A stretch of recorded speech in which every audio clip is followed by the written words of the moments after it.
Visit www.podcastdetroit.com for more information. The Elimination Chamber was eliminated. Brock Lesnar was obsolete on Raw.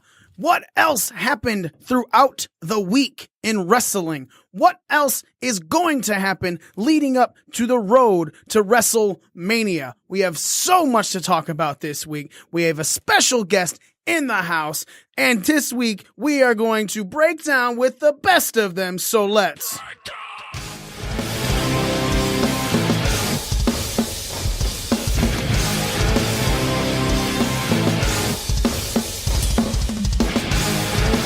You just made the list!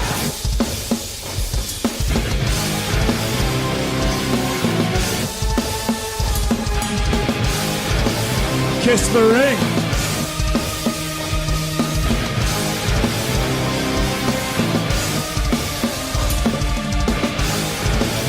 I'm the best in the world.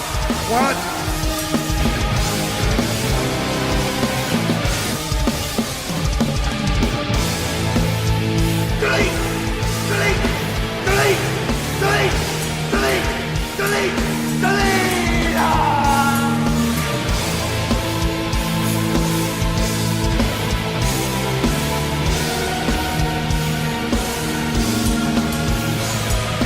Are you ready?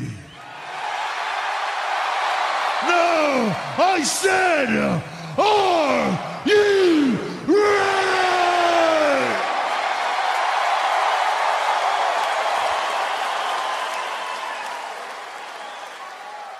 Finally! Ladies and gentlemen, you are listening to the most inappropriate pro wrestling podcast in history. You're listening to Breaking Down the Ring. We are your ring crew. Z. Armbar Joe. Orlando. Smitey. And me, the almighty one, Mikey himself. We have a special guest in the building, ladies and gentlemen. He is the Jock from Doc and Jock on Detroit Sports Podcast Radio Network. He is the one and only Adam. Adam, how the fuck are you doing today? What's up? What's up? Hey, man. So Detroit Sports Podcast is one of our affiliates. We hang out with them. We talk with them. They push our shit on the tweeters and on the Instagrams and the books of face. So tell us what you do over there, man, because this is your first time being on the show, but we've been partnering for a couple months. I know, man. I'm so pumped to be here. Yeah, this yeah. is awesome. You guys do great work, by the way, all you guys. Thanks. Are you sure? Oh, no, positive. Shucks. This is the most inappropriate podcast on all of podcastdom. Come on now. Fucking right. I don't know. You know what? If you like Detroit sports, we're your place. We're your hub. Every single day, we drop new stuff. Comes out. Check my shit out every Thursday, every Friday.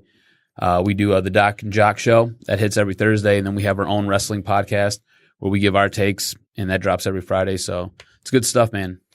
Yeah, man. I was a guest on the first episode of the wrestling one when you guys fully went over instead of just talking sports with a little bit of wrestling, where you dropped the whole thing. You guys can follow the Detroit Sports Podcast Network on at Detroit Podcast on Twitter. Adam R. Stroz, that's STROZ. You can follow Adam on Twitter. Facebook, just go to facebook.com/Detroit Sports Podcast. And you guys can get all that stuff if you're down with any of the Detroit stuff. Obviously, they talk more than Detroit, but the core is Detroit.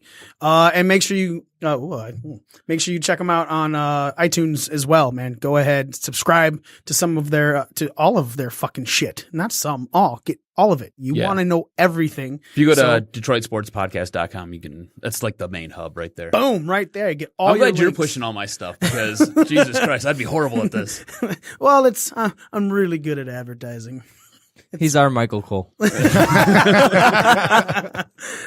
Dude, what are you curving your face up for? It's not like I'm the fucking coach. I'm not a fan of either of them. Michael Cole and Mikey? Yeah. Yeah, I'm a fan of Mikey. Mikey, that's my boy. That's my pal. That's my nigga. Yeah. We hang out. Oh, I love you, Smitty. All right. And I was rolling. Well, that's because you like drugs. So here we go, guys. The Elimination Chamber just happened over this past Sunday. First ever women's Elimination Chamber. The 21st ever men's Elimination Chamber. And there were some matches that were in the middle that were thrown together right there on fucking social media a couple days before the fucking event because, you know, when you're pay-per-view sales are low, your ticket sales are low, and no one's really watching them on the network live, the best thing you can do is not push the shit on your regular show, right, WWE? Fucking idiots. So, what happened was the kickoff show happened. Again, match announced on the fucking social media. The club, Luke Gallows and Carl Anderson defeated the Miz Taraj with a Magic Killer and Anderson getting the pin on Curtis Axel. The women's elimination chamber happened. Final two were Sasha Banks and Alexa Bliss went over to retain. So she is allegedly facing Asuka, or at least that's what they've said the last two on Elimination Chamber and on Raw. The Raw Tag Team Champions, Cesaro and Sheamus defeated Titus Worldwide. Again, another social media match announcement days before the event. Asuka defeated Nia Jax in a roll-up win.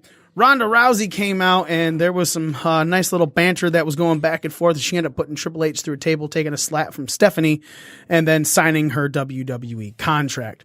Woken Matt Hardy then defeated Bray Wyatt in a match that happened between them two again. And then the men's elimination chamber happened, and Braun Strowman eliminated everybody except for Roman Reigns, who eliminated him. So Roman Reigns is your number one contender to face the alleged Universal Champion, Brock Lesnar, if he chooses to show that day as well. And we'll get into that and more. We were talking a little bit, and it seems the general consensus here is the women's elimination chamber was better than the men's. And Z, we're going to start with you because you kind of brought up the question, and let's just have a conversation about the women. I think the women's elimination chamber match was better than the men's. All right, moving on. No. I don't know. I was just more like I was saying off the air. I was just more invested in that match. I think it told a better story than the men's elimination chamber match. Not necessarily that the wrestling was better, but I mean, you did have fun moments like the Twisted Bliss off the top of the, So I mean, Mickey with the Luthez press and stuff like that. Yeah, I mean, and it like I was saying off the air, this is the only women's match that I started watching and I couldn't stop because it was a good match. So. I mean, yeah, I think it was better than the men's. Adam, what did you think about the women? I thought it benefited from where it was placed on the card. Mm-hmm. It going first, it was a long pay-per-view. I think it was a boring pay-per-view overall. It was so predictable. It didn't really do anything for me. So I think the women's match going first and kind of starting everything off, I think it kind of gets the nod over the men's because at the end, you're like, all right, well, let's just get this over with. Just somebody win. I got to go to bed. Let's go. Joe? As far as the winner goes, that was a bit predictable. Not quite like writing on the wall predictable, like Roman Reigns being the winner in the men's. And like I said off the air before, I thought it felt more like a fight, like more gritty. Like Bayley showed some really nice fire that, you don't really see from her a lot. Right. Or if at all, there was some major drama going on between her and Sasha, and I liked Sasha's performance in the match too. Long live the king. She made it feel like it was a fight. It just and yet the men's was probably better wrestled and better called spots and stuff like that.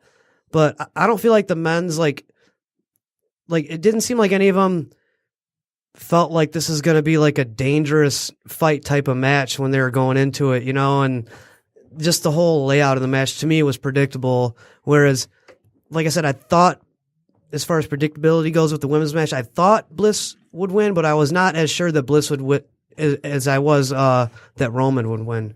And I don't know. I just liked it better. Smitty? Once again, it's hard to be nailed to the ground. The men's was way more predictable. Like, everybody saw you're going to make Braun Strowman come in late and look strong against everybody and just follow Roman. I think most of us called that except Z. No, I didn't call that either. Oh.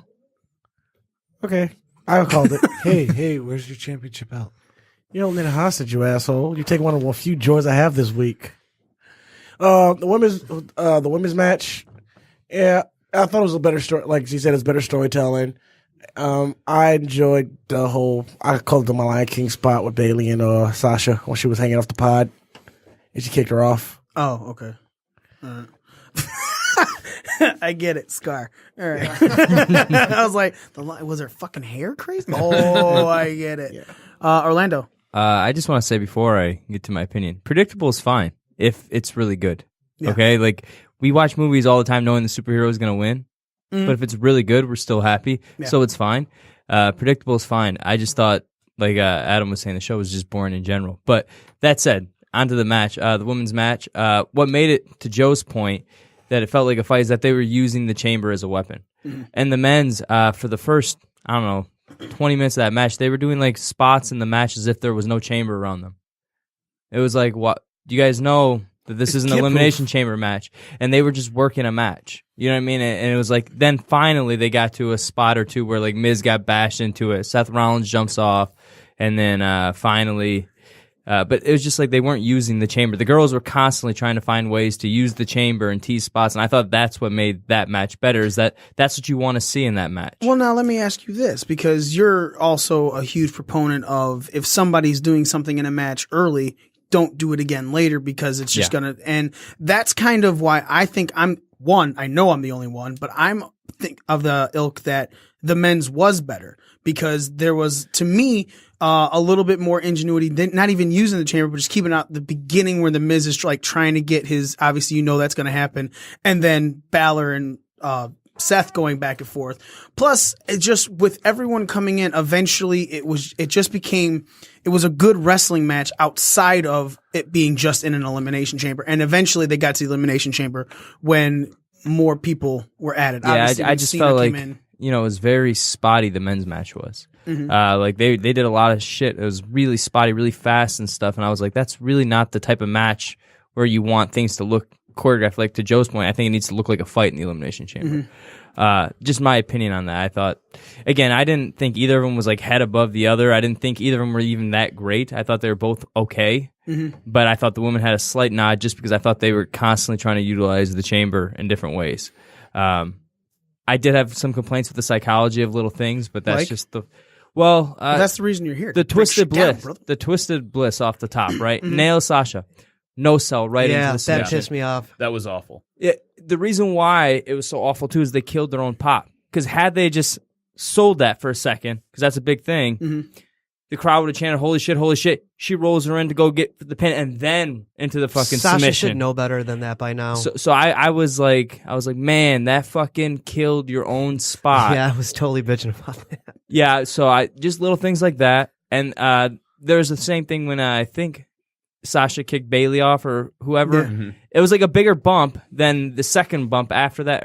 I forget exactly what I'd have to play it back, but it was the same shit. Spot. But that person got right back up. It was like, well, you got such a good pop and such a good fucking. I can't remember. I have to. There's Sasha something. kicked The pacing. Sasha kicked Bailey off, and Bailey stayed down, and Sasha was just kind of standing on the top, not really following, not really going after Bliss right away. There's something weird there too. But anyways, so there's a couple weird things in the women's match, which I didn't really find a bunch of weird shit in the men's match. It's just, to me, it was like, just use the fucking chamber as a weapon, guys. Like that's what it's there for. All right. But other than that, yeah, I didn't think one was heads above the other. Adam, what bothered you about the men's match then? Or was it just like you said, it was at the end of a show and you're just like, man, I really don't care? It was a lot of that. And again, I think going into it, we all knew Roman was going to win, right? It just seemed so predictable. It's what frustrated me with the entire Elimination Chamber pay-per-view. You knew they were making this match for like a past year and a half, 2 years now. I mean, well, yeah. And more to what you said, like predictability is A-okay, right? As long as it's done well. Right, as long as it's really good. Right. If you do it right, it's okay. And at this point, I don't know exactly what they could have done different to really sell me on it. I don't know. I was just really frustrated. I left frustrated with the entire pay-per-view. I just feel like a lot of these pay-per-views, do you remember back when we were younger, where the pay-per-view was kind of the culmination of whatever the storyline was? Yeah. You'd build. You had weekly television that helped get you to your pay-per-view, and it culminated. What's that? We also had less pay-per-views. Right, exactly. And it all culminated with the pay-per-view. And then you'd move on to whatever the next storyline was.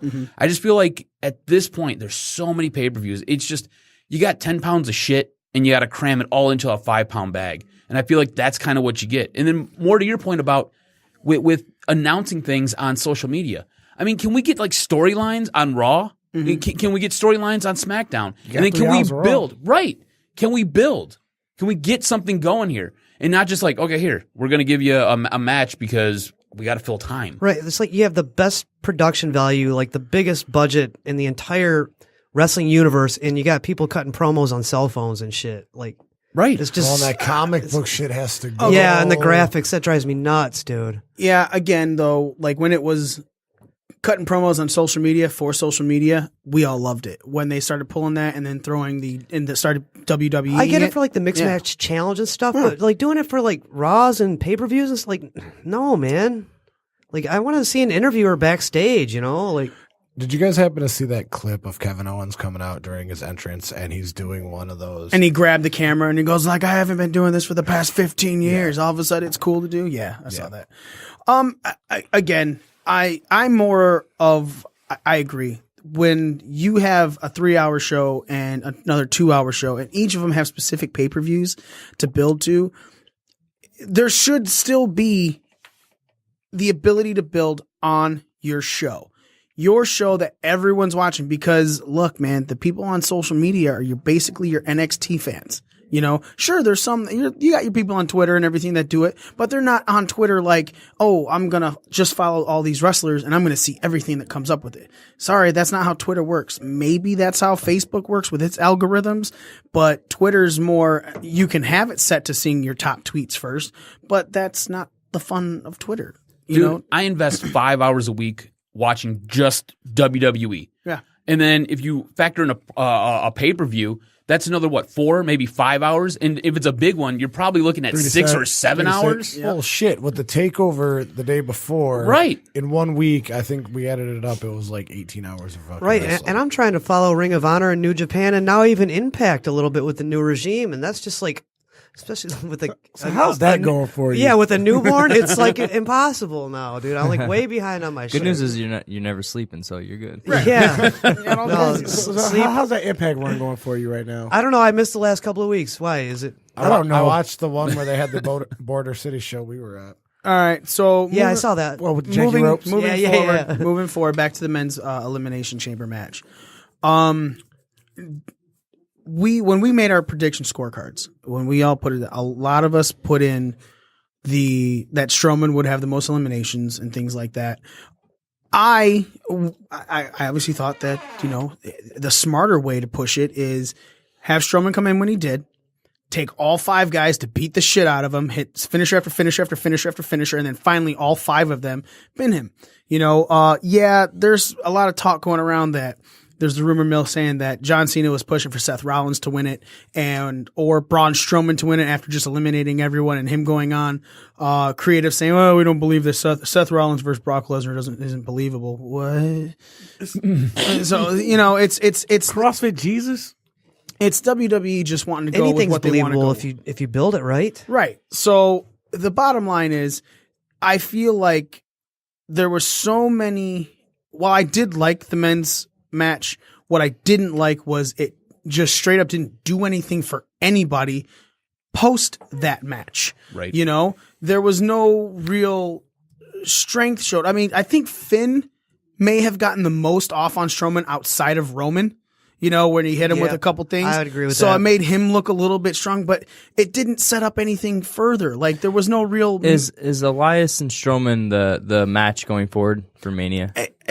Why with that happening? Is it though? I don't know. That might be. It kind of seems like that's where they're headed. And I was thinking, you know, why not Elias, because he's kind of like a shitty heel. Why didn't he just do some shitty thing real quick and fucking pinch Strowman after he was killing everybody? Yeah. I was like, that would have been cool. And then Elias, you know, he beat Strowman, who's basically the most dominant normal roster guy you have. So then he looks good going into Raw, and Strowman's still going to be Strowman because it wasn't like a fucking, you know what I mean? Right. You had Nia Jax lose by a fucking roll-up, and she's supposed to be the irresistible force. You know? And it's like... a new fucking graphic. Like, there's so many things that you could have done, and again, if you would have had all 5 guys get a pin on him, that doesn't even make Strowman look remotely weak. Because it took 5 guys to hit their 5 finishers on you and then pin you for a 3 count. And yeah, I buy someone being down for 3 seconds on that. You know, it's a situation where you had all of this opportunity and instead you said, oh, we're going to make Strowman destroy everyone and then pop up from a spear and then take the second spear and stay down for 3 seconds. And that's what's believable. Well, you know, it was all the damage that he took from everyone else's finishers. Yeah, you know, that's it. Going into that finish. It's just, again, missed opportunities and poor booking. It's what has hamstrung WWE for the last year and a half, maybe even longer. It's Longer, it's much brutal. longer. It's brutal. Back to Nia Jax and Asuka. About 8-minute match, a little over 8 minutes. 8:16. Powerbomb. Nia was going to go for a powerbomb, which Asuka flipped into a Hurricane Run and then rolled over for a quick 3 count and then got her ass blasted after which through the barricades and everything. Does that, in your opinion, Orlando, does that hurt Nia at all, even as they're trying to build her, but now? I mean, I don't think it hurts Nia, but she's already lost to her anyways. I mean, she lost to her a couple weeks ago on Raw.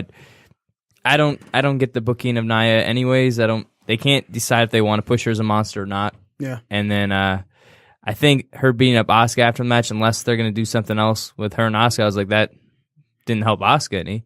Because then if, like you were saying, if she jumped to SmackDown, say, and she goes for Charlotte, it's like, well, Nia just beat her ass. There's no ending to that. You know what I mean? It's like you left it loose, and now what's the payoff there? Now Could have helped Alexa, you know, because they're kind of friends, Nia and Alexa, you know, because that looks like that's going to be the match going into Mania. See, I thought that could have been the way out of all of that because you kind of booked yourself into a corner because you can't kill Asuka's streak, right? And you don't want to right now. Yeah. And you don't want to make Nia look weak.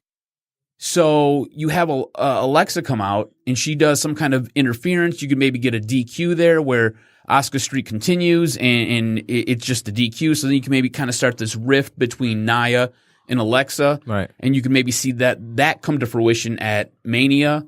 You can kind of build off of that. Or you could have done any number of things.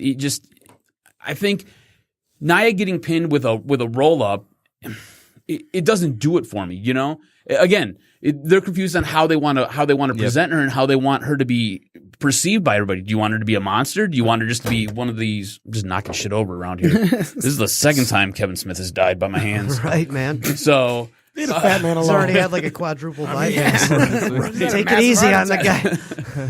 I already call her Andrea the Giant. So. Right. It's just like, what are we doing with her? Yeah, they don't know. They're totally confused. And then as somebody, as a viewer watching this, I don't know what the hell she is. Yep. You know? So if they don't know, then we don't know. And then you give us this match where you've got somebody with this streak that's just going on and on. Look, I think everybody knows that she's going to take the strap off of, I'm assuming, Alexa Bliss, unless you've talked about before, going over to SmackDown and she challenges Charlotte. But now, like more to your point, where she gets destroyed by Nia Jax. So why is she just going to leave? You know, like it'd be like me coming up to you, kicking you in the shin, and challenging you to a fight, and you just get in your car and you drive away. Right. Like, and then okay, I go pussy. fight somebody else. Yeah. Right. It's like, what the fuck was the point? Now, let me ask you this. If Nia just continues, because obviously Fastlane is in 2 weeks, right? It's not this weekend, it's the next weekend. So Smitty could technically be the shortest reigning champion of all time if he loses after Fastlane. If, let's say, this Raw and then the next Raw, all right, Nia, obviously, just like she did this week, just continues to beat the shit out of Asuka. Asuka looks at Kurt Angle's like, you can't control your fucking roster. I'm out of here.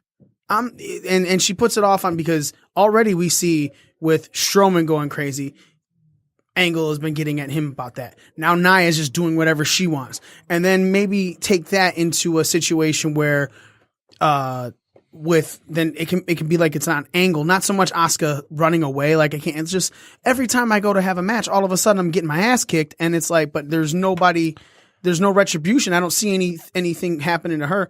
Peace. I don't think you do that to I don't Asuka. think. Yeah, You're I don't think overthinking so it. either. And they've already announced that it's going to be Ruby Riott versus Charlotte.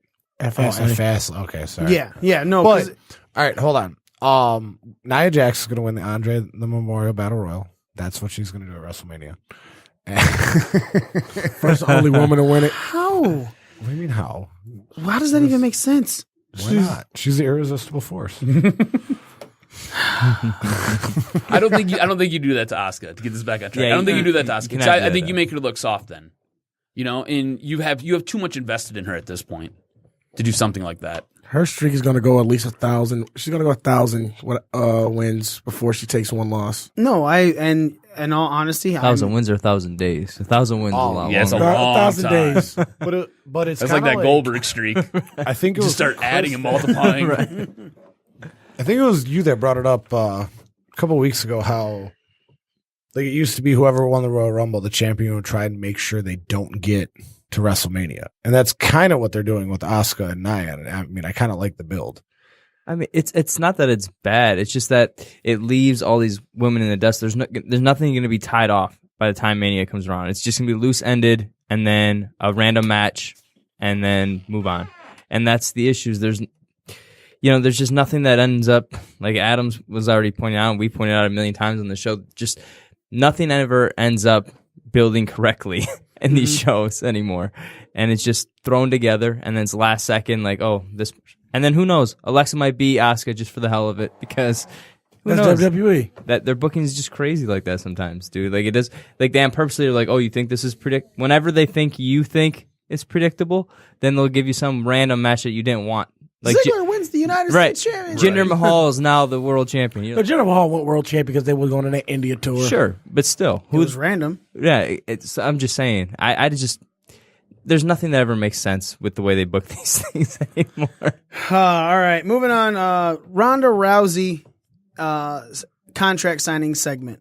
Kurt Angle comes out. Triple H and Stephanie come out, and Triple H gets one of the loudest pops of the night. To be completely honest, crowd just exploding with Triple H chants. Stephanie starts speaking, talking about Ronda, and they start booing her. And all of a sudden, then it goes to Triple H. And he builds up Ronda, and he goes, "Without further ado, here's Ronda Rousey." She comes out. They still got the bad reputation music, which I was worried about because after Royal Rumble, you never heard that in any promo again. All of a sudden, it was like, wait, what? Are they going to take it away? Nope, they didn't. They gave it to her. She also had it on Raw. So she comes out, and she obviously gets verklempt. The emotion hits her. She, at some point, you could hear it in her voice. They start talking about how great she is and how happy they are. And then Kurt and Triple H in the back looking like they're having a conversation. And Kurt's just, like, wow, holy shit. And Ronda asks him, hey, you got something to say? And he goes, yeah, they said they were going to bring you in to hold you the fuck down. That's what they said. They said, hey, 3 years and we finally own the bitch. Like, what? So Triple H pulls Kurt away, has Stephanie finish the stuff, and Stephanie's like, yeah, you kicked my ass at WrestleMania and embarrassed me, but you impressed me, and that's why I wanted to bring you in. And then Kurt from the ramp goes, hey, didn't you say that she's washed up and even you could take her? And then, of course, it all starts. Triple H comes back in. There's a little scuffle going back and forth. He goes back to Ronda, and Ronda Rousey puts Triple H to the table. Stephanie smacks her. Throw. She gets a look from Ronda and just kind of rolls away out of the ring and walks away. Joe, just start this off with this. Either Ronda was very emotional or she needs to work on her promos. So maybe some Both. Dusty Rhodes back from the grave promo class, daddy. No, it's probably, yeah, I agree with you on that. It's probably a little of both.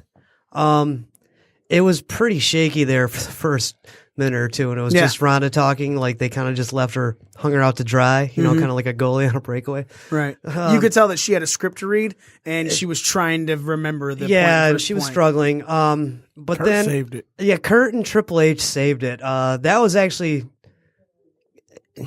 it's touchy. It's touch and go when you use comedy in wrestling because it can either be really good or really bad. Mm-hmm. I think this is a little bit of like a little comedy on a lower level, but it was done well. The banter with Tripp and Kurt. So I like that.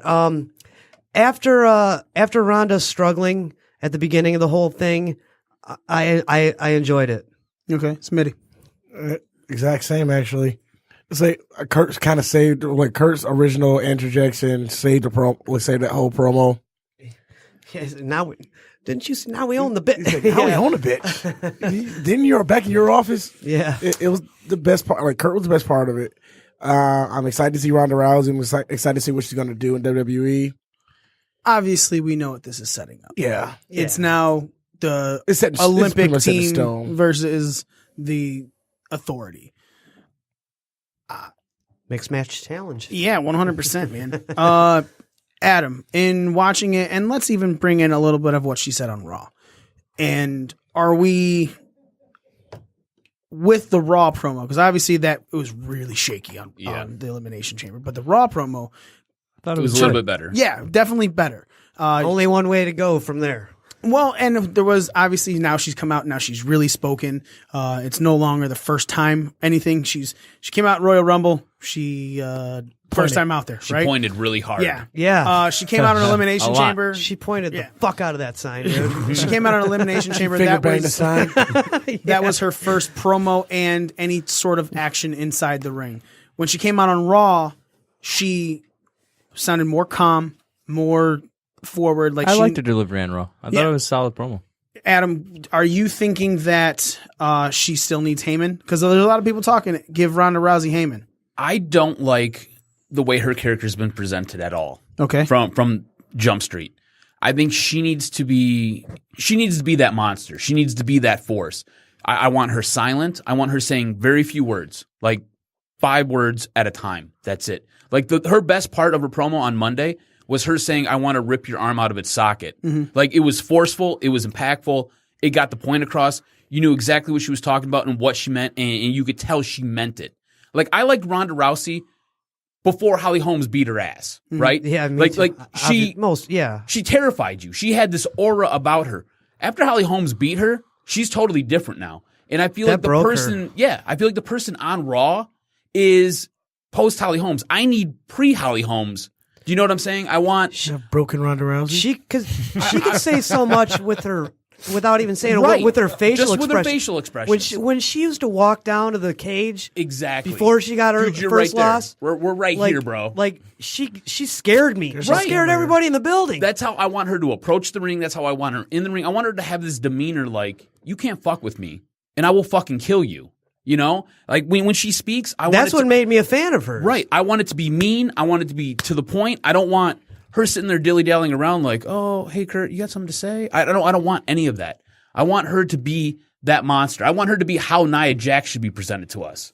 You know, the whole build-up for all of this, it kind of frustrates me because you have this star because she is a star. You know, she's crossing over from MMA. And she has a reputation about her. She has a fan base that's going to come with her. You have the ability here to now capitalize on her if you package her well and you package her right. And I feel like they're rushing all of this. I think that was always her plan too. Maybe not, minus the 2 losses at the end. I think she always kind of wanted to make the conversion over to wrestling. I think so too. At this point, I feel like they're accelerating it maybe too much. Maybe you have her first match post WrestleMania. Just do nothing but vignettes to build up to WrestleMania, and then after WrestleMania, I like the idea. See her. I like the idea of the kind of mixed match thing because that takes some pressure off. That takes some pressure off her. Like Kurt and Tripp can take most of the ring time, and then. Do you really want to see that though? Does anybody want to see that? I'd rather see that than Green Ronda struggling. I agree with you, but Stephanie, her match should be at next year's WrestleMania. Well, this thing, she'll have a whole year to keep training and get better. The issue is, what are they going to do post-Mania? Is she going to be on Raw as facing in the women's division all of a sudden? Because as soon as she enters that women's division, it's going to expose her as a bad in-ring worker, and then it's also going to kill the division because who's going to stop her? Right. Do we know that she's a bad? I mean, I'm going to assume. How do you feel about Shayna Baszler's in-ring skills, for example? Sharon Corbin. Okay, but she's been working a lot longer. That said, with 2 years longer. With his point, I think Ronda, her in-ring work has to be different than the other girls. My concern is that she's gonna be too 50-50 with these girls. Like we'll get there when it gets there. I think with Stephanie, she doesn't have to worry about it because Stephanie's already kind of a cowardly heel. So, but when she gets to work with the actual girls on the roster, I think she's going to be too 50-50 when Ronda should be killing these fucking girls. At least for the first year. Right. At least for the first year. And then I would somehow get Asuka over on SmackDown and just build her up on the opposite end. Don't let them touch for a long time. Exactly. But they won't. That's not what's going to happen. Right. They'll just By the time SummerSlam rolls around, she will have wrestled every girl at every match that you wanted to see. They just, that's another reason why I think that they're going to try and put Asuka on SmackDown versus Charlotte, just for the simple fact that it takes Asuka and Ronda away from each other. Plus, it also keeps Charlotte and Ronda away from each other. Yeah. And that means that you have more coming up down the line, especially with some sort of post NXT call ups. No, not that. Like a superstar shakeup again when you see things flip flop around and stuff. You were saying that you liked her promo on Raw, Orlando? Yeah, I liked her promo on Raw. I didn't like the Kurt Angle punch shit with Triple H. I thought that was dumb. But I thought the what was he staring at? Does anybody know? It was such a great photo, though. Just it's like a little kid who's not paying attention at baseball and gets smoked by a fucking ball. But yeah. So why didn't you like that? I was just dumb. It was a very lackluster way to end Raw. And I thought Raw was pretty good this week. I mean, I watched the Hulu version, so maybe it cut out a lot of the crap, but I thought it was... No, I thought it was all pretty good. I thought it was pretty good on Raw this week. Very tolerable episode. Cut out the 2 out of 3 false match. And then it was like, oh, the promo happened, punch. Oh, show's over. I was like, punch that in the show?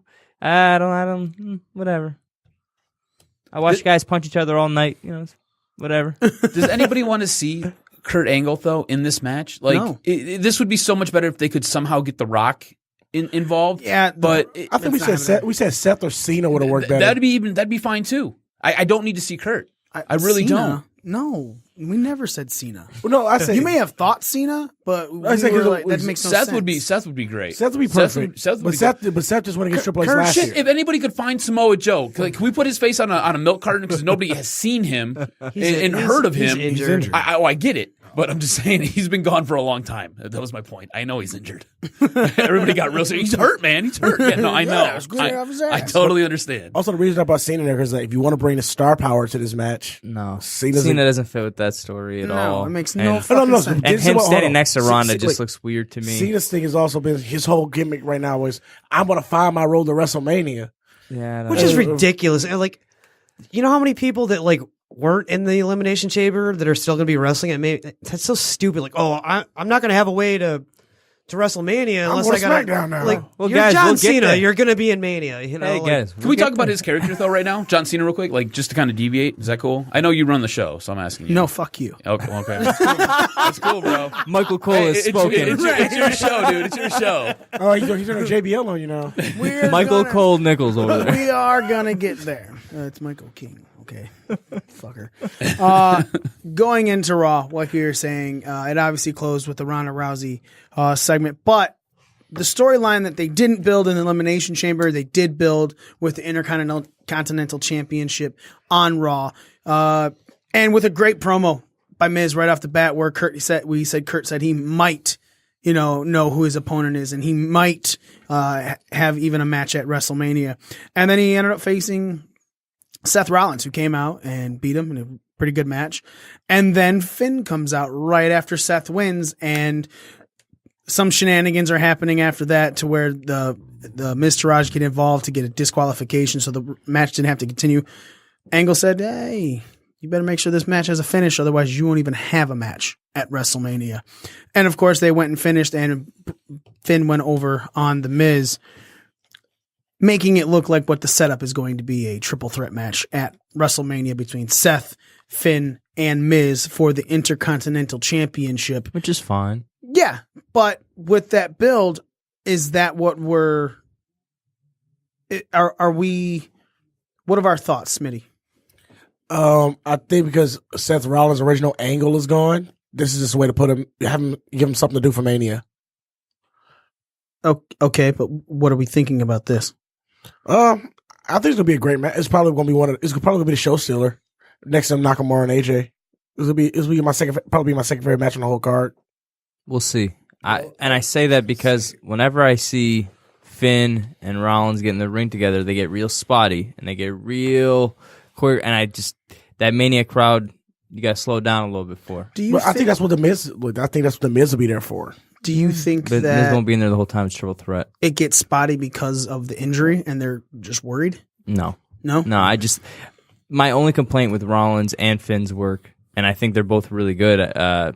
Rollins, I think, is even better than Finn, but I just think they both, like in that Elimination Chamber, for instance, like that was a real spotty for fucking a few minutes, like where it was like nothing but choreographed guys coming in. This guy, it just, no point did you believe these guys were trying to fucking fight, you know? It's like crazy indie show type stuff. Yeah, It looks more like a dance than a fight. Yeah, and which is fine here and there. There's a time and place for that, and I just worry, you know, that Mania crowd when they go super fast like that. Unless it's like a ladder match or something where guys are just smashing through shit.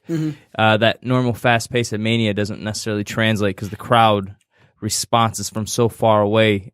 You hear guys talk about how the sound, it takes a little second for you to even hear. Yeah, it's got to like go up to the top and come back down. So.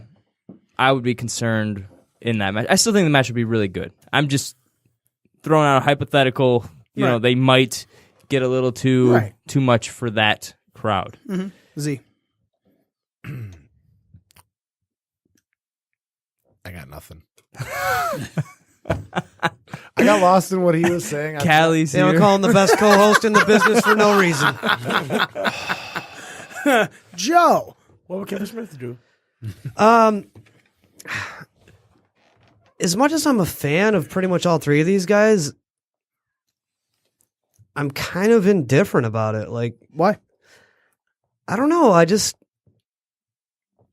guess except for the Miz, I kind of want.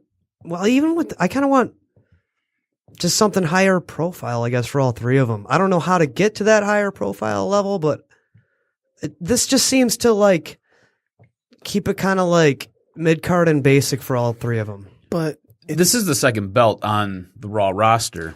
I mean, unless you're Roman Reigns and Brock Lesnar, there's nothing higher for you to compete for at this point, right?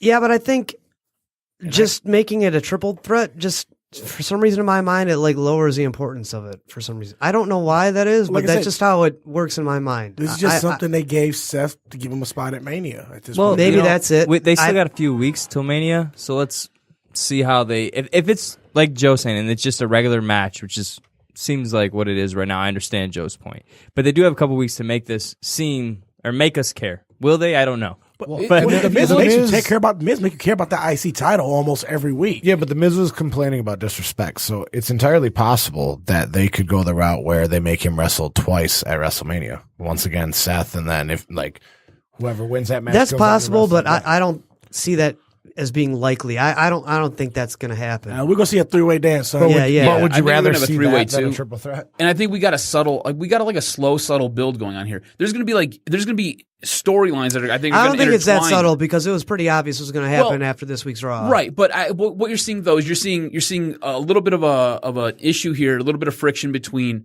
Finn and Rollins right now. And then you've got your issue with Rollins and The Miz, and then The Miz is going to have an issue with Finn. So you're going to have competing storylines that are all going to intertwine. I think it's going to make for a really interesting match. On top of that, we've already discussed all three of these guys can go. They can all carry a match. I think it's going to be a really, really good match. And I think it's got the potential, especially with the build, if they can do it right. And again, if they can do it right, I think it could be really interesting, and it could be a show stealer. Have Miz carry the program. We all see. Well, Miz he's definitely going to have to program. carry it verbally. I mean, Yeah. when the time comes, the other two will carry it more physically in the ring. You know, but yeah, as far as if there's going to be any build, any successful build, I mean, it's going to be the majority of the Miz carrying it verbally. What they need to do to make us really care about this match is take the heat that Miz is trying to put on Angle and somehow put it on those two guys. And there needs to be something there because right now all Miz's promos are basically directed towards Kurt. And right, there's no heat between any of the three guys. and there's no payoff coming with Kurt and Miz. So there needs to be a way to build this promo towards these other two guys. I think we see that though in the coming weeks. Pull attention toward the title. See, this title so like announce the match. This title so prestigious. Brock is only going against one guy. I have to fight two.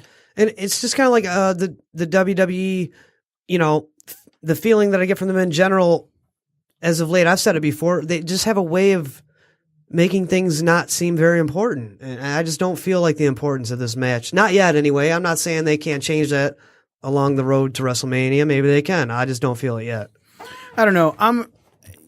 I guess when I'm looking at it, I'm like, this title is, him mentioning that he had Raw, that he had in 62 days, he was going to have the longest IC title run of anybody else.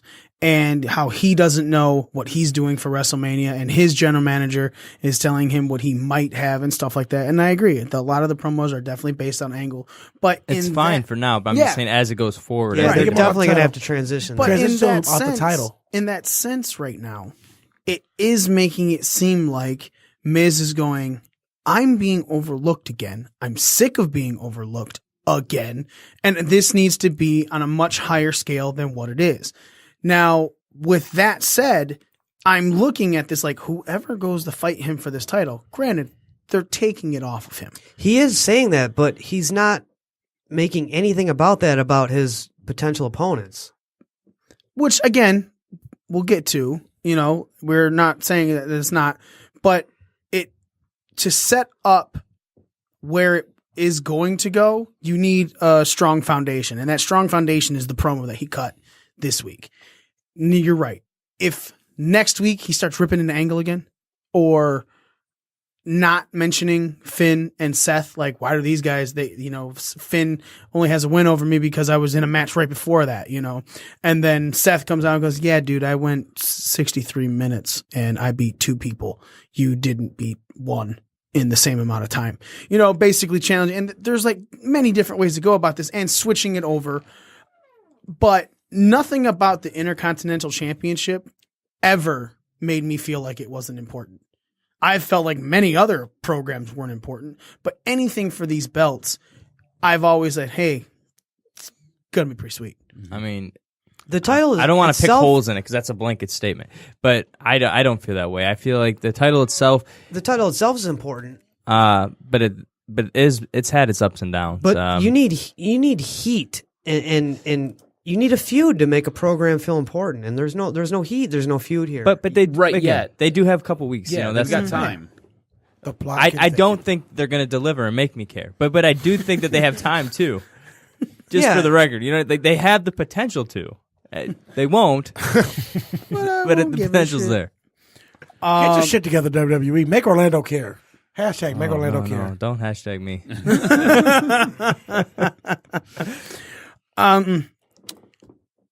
Fuck, man. There was a 2 out of 3 falls, which apparently was not on the Hulu version, for the Raw Tag Team Championships. You didn't miss anything. I was going to say, you want to talk about titles I don't care about. You didn't really miss anything. Was the Bar once again versus Titus Worldwide, and this time, once again, the challenging team didn't even get a fall, and it's like it's Cesaro pitting them both. And you're looking at it like, what the fuck's going on here, man? Like, I get that Titus Worldwide was never really built to be anything strong, and you accidentally did it when you had them get their stupid little wins over the Bar. But destroying them like that doesn't do much for them either. You kind of they kind of backtracked what they accidentally did. It's 50-50 booking. I mean, they had them beat them for those fucking 4 weeks. You know what I mean? And then they finally, the fucking title match, they lose. Now they lose again. It's just, they don't know what the fuck to do with anybody. I swear to God. There's no plan. There's no like, hey, we're going to make this tag team look strong right now. It's like, oh, who you're facing? Oh yeah, you should win tonight. That's cool. And then you guys will have a match at the pay-per-view. It's like, that is how much thought process it really goes into these undercards. Right. And it's really, that's what it is. Because the main event, the Roman Reigns, Brock Lesnar, that actually has a build. Whether you like that build is irrelevant. They've built that. They've built it for a year. They can build the AJ. Not, what I mean? All their main events they can make you care about. All their undercard they don't give a shit about it, and it shows. And I think the big issue, especially with the tag team, is the tag team division on Raw is pedestrian. It's the Bar and then who? There's like a tumbleweed that blows through. Do you know what I'm saying? I mean, at least on SmackDown, you've got a couple teams that can kind of carry it and can do some things. Like New Day's funny, they're interesting. I think the Usos cut some of the best promos together. I like Gable and Benjamin. I think they're decent. The Bludgeon Brothers, as soon as they stop killing jobbers, I'll be excited because I want to see what they can do. But I mean, I just right off the top of my head, I just named four Even teams. the Fashion Police are funny. They're, Exactly. Yeah. And The you look at Ascension got a Raw, second win. there's whatever. nothing in Raw. It's the bar and Club. Club Revival. Club Revival. but I mean, So after the match, but what are they doing? They're fighting each other. Right. Club's fighting the Mistrage now. So after the match, they cut a real awkward promo. Like they forgot everything they were supposed to say. And then every 5 seconds of silence, someone would go, "Oh yeah, I'm supposed to say this." So then they fucking said it. But obviously it broke down to Sheamus going, "We've beaten every team. When there's no one else to beat, who's left? We're just the best."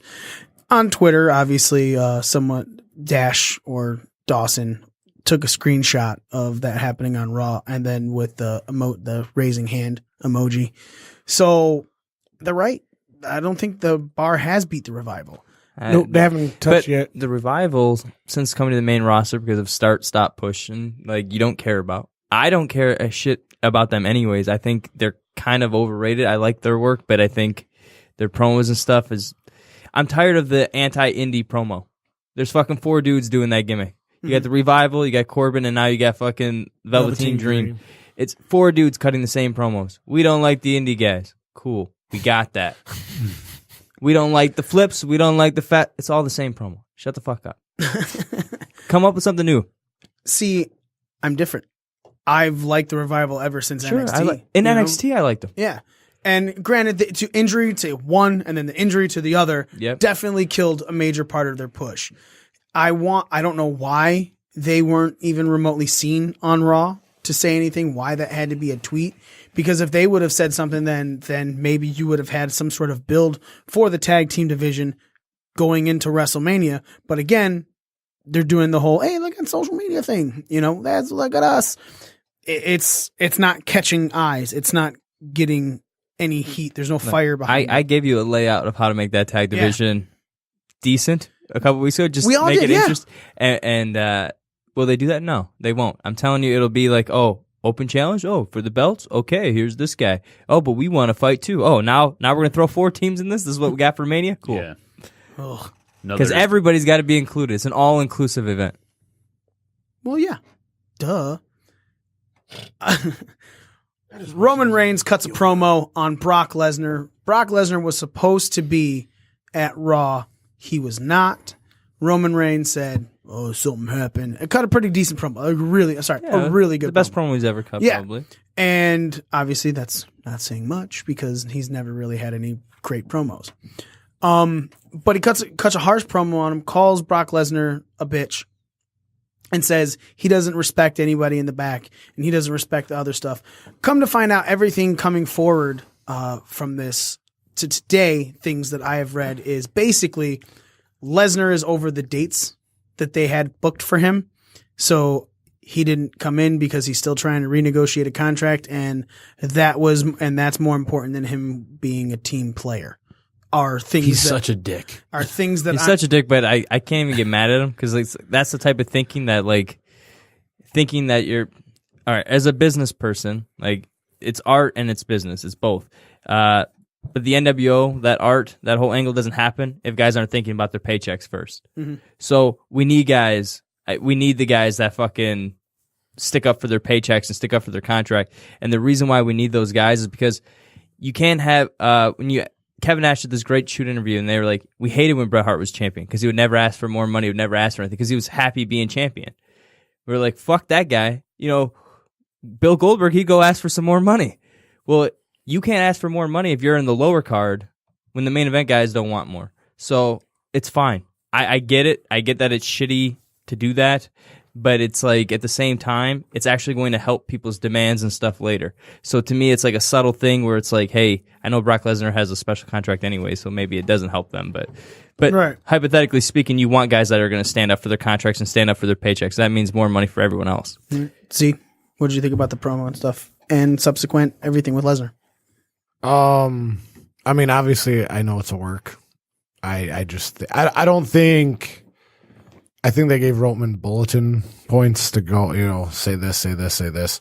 Didn't really give him a script, and I think he does better when he's not a fully scripted promo, where he's just kind of giving points to talk about. And he still stumbles a little bit, but this was definitely one of his better promos, best one that I can think of, and it actually kind of made me give a shit.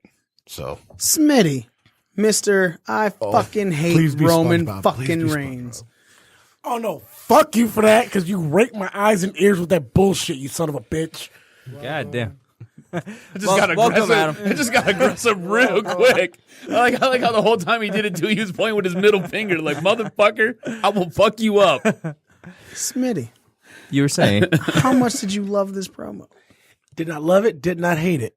he can never. He just won't give him any fucking credit. He'll never give Roman Reigns any credit. Yes, I didn't love it, I didn't hate it, but I did like it. What? Shut up, I said it. I'm sorry, did Smitty just say I am gonna fucking, that's a soundbite. he likes dildoman. Yeah. No. So what did you like about I don't like dildos or I don't like men. So shut your fucking mouth. It was the best promo that I've ever seen out of Roman Reigns throughout his entire tenure in WWE. But like you said, it's easy to say that when you put a stack of shit next to a even worse stack of shit. Wait, hold on. So you're saying that promo was a stack of shit? No. Okay, well then that's not a good fucking analogy, idiot. What it is he's already admitted a little bit that he liked the promo, but he can't fully commit to it. Right. I can't commit to it until I see what happens with the rest of this build. You either go up or down. Here, He's got the same problem. This is like in his personal life. You already know what's going to happen He's with got the same problems me and Z got with our exes. They're gonna fight we can't at fully Mania. commit. To leave. Right. Or Right. we can't fully commit. Me and Chris happened to see each other at Best Buy last night. Guess who he was with? Guess who I was with? Got a little awkward. Oh, hey. Oh, hi. Not my business though. I didn't know whether or not to say hello to, his baby mama, so I was just like, I'm just not going to say anything. It probably made it even more awkward. Adam, what are you thinking about this Roman promo and build? I love the Roman promo. I thought it was great. Like Look at Z that. was saying, Someone could just fucking go for it. Look at that, Smitty. like Z was saying, it was one of his best that he's cut in a long time. And I think you're spot on. You give the guy bullet points, let him kind of go out there, let him freewheel a little bit, and just let him just a train of thought, because he's always so worried about getting his lines right. He sits there and he ends up messing up, and then he freezes up. He's got to start over, and then he's like freezes up again. It's a train wreck. This was awesome. This was great. And look, I've been on record before. I hate Brock Lesnar. I can't stand Brock Lesnar. I don't understand why he's your champion. I don't get it. So him not showing up and then Roman going out there and doing that, I'm all for it. I think it's cool. I know that it was all scripted, and I know that they're working it into the build. The report is from at least Meltzer, and I know you don't like him at all. None of us do, I don't think. He's supposed to. He's supposed I to. don't hate him. Lesnar's supposed to be in Detroit in 2 weeks? They're going to be here in Detroit? Yeah. So Lesnar's supposed to be here then. He's not going to be the Indy, I think, next week. They're not going to be at Indy, but he's supposed to be. Because it's in Detroit, one of the bigger cities that fucking Roman went off on him with. We riot. So it'll be interesting to see what happens. You know, I mean, in like you said, he's working a contract, and it helps other guys. I get all that. I don't know. It just, dude, you were on the billboard. You were supposed to be there. He was the draw that night. He was even getting pushed post the start of the show. Right. So it's obviously But if you didn't have him under contract, why would you even say anything about it the night before? But they do have him under contract. The thing But is, if you knew he was out of dates on Sunday, so why would you tell people he'd be there Monday? Because somebody's not paying attention. Yeah. That's what it is. And he realized it because he's paying attention. Yeah. And he's smarter than them. Yeah. He's smarter than whoever was fucking. This goes back to this is just like with what happened with Jeff Jarrett in WWE back in the day with the rumors that Jeff Jarrett held up Vince McMahon. Somebody fell asleep at the wheel, and Jarrett was like, "Look, pay me $300 grand, or yeah, 300 grand, and I'll go do the job. And Vince was like, all right, here you go, because freaking his balls were in a vice. He had to do something. So same deal. You know, somebody was asleep at the wheel. Yep. So, Joe. You know, they've been kind of doing that a lot lately, where it's like presented as a shoot, but we all know it's a work promo. But that being said, it was still obviously his best promo he's ever did in his entire career. And basically, most of what he was saying was completely true. I don't hate Brock Lesnar, but I can see why Adam does. The guy's a walking fucking billboard. He does not respect the business or anyone in the locker room. He's there for a paycheck. We're doing this show because we're fans and we love it. So automatically that, you know, strikes a little bit of a chord with me. But at the same time, as Orlando likes to, because Orlando's a fan of Lesnar, as Orlando likes to point out, the guy's a once-in-a-lifetime freak fucking athlete. We will never have another Brock Lesnar. So, you know, I see both the positives and negatives with him. And basically, Roman's promo did a fantastic job of pointing out all of his negatives. Mm-hmm. And I enjoyed it. And I mean, for a program that we knew was coming, WrestleMania main event that we knew was coming for almost 2 years now, it sparked my interest a little bit, and I guess we'll see where it goes from here. My thoughts on it are, I liked it, thought it was great, but how many times are we going to get the program of the part-time guy now? Because it's becoming repetitive coming around WrestleMania season. This was all happening with CM Punk and The Rock before that. Then it was John Cena and The Rock. And then it was Batista. And now it's Lesnar again. And it's come to a point where I want to see something different. I want to see something new. Granted, I'm not saying that this Just stop putting your championship on a part-timer going into Mania season. I'm agreeing with that. But you can't, when you have your promos going, I don't want to hear I don't want to just sit back and go, and granted, I didn't do it this week with Roman. I didn't, because not one of this that I go, man, this is stuff I've heard over and over again. No, this is different. This is a different spin on it, and that's fine. We've all said it, you know, wrestling is basically rehashed angles over and over and over again. But when the rehashed angles are starting to sound like the old angle, that's when I'm having a problem with it. At this moment, at this point in time, I am sitting here going, yeah, I'm in.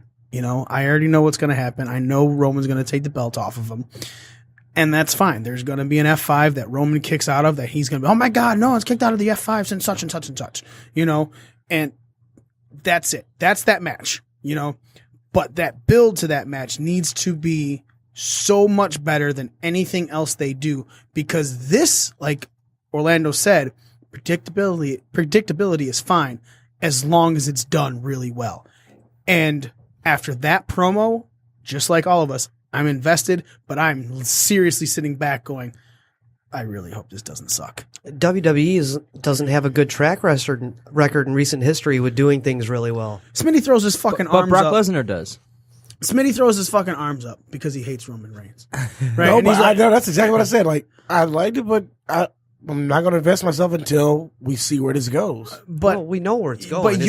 We know where it's going. It's how do they get there? The build, not the. Yeah, we know where it's going. It's how do they get there? But your investment is based on the fact that you hate Roman Reigns, so you come into it like way harder than anyone else. Everyone else is here is going, "Oh man, Roman is getting better," and you're like, "I'm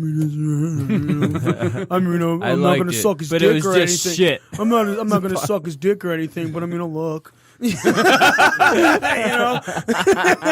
Oh, so in other words, I should go and gorge like the rest of you? Yeah, totally. I'll suck his dick. Fucking homo. Can you scoot down, please? Thank you, cocksucker. Whatever.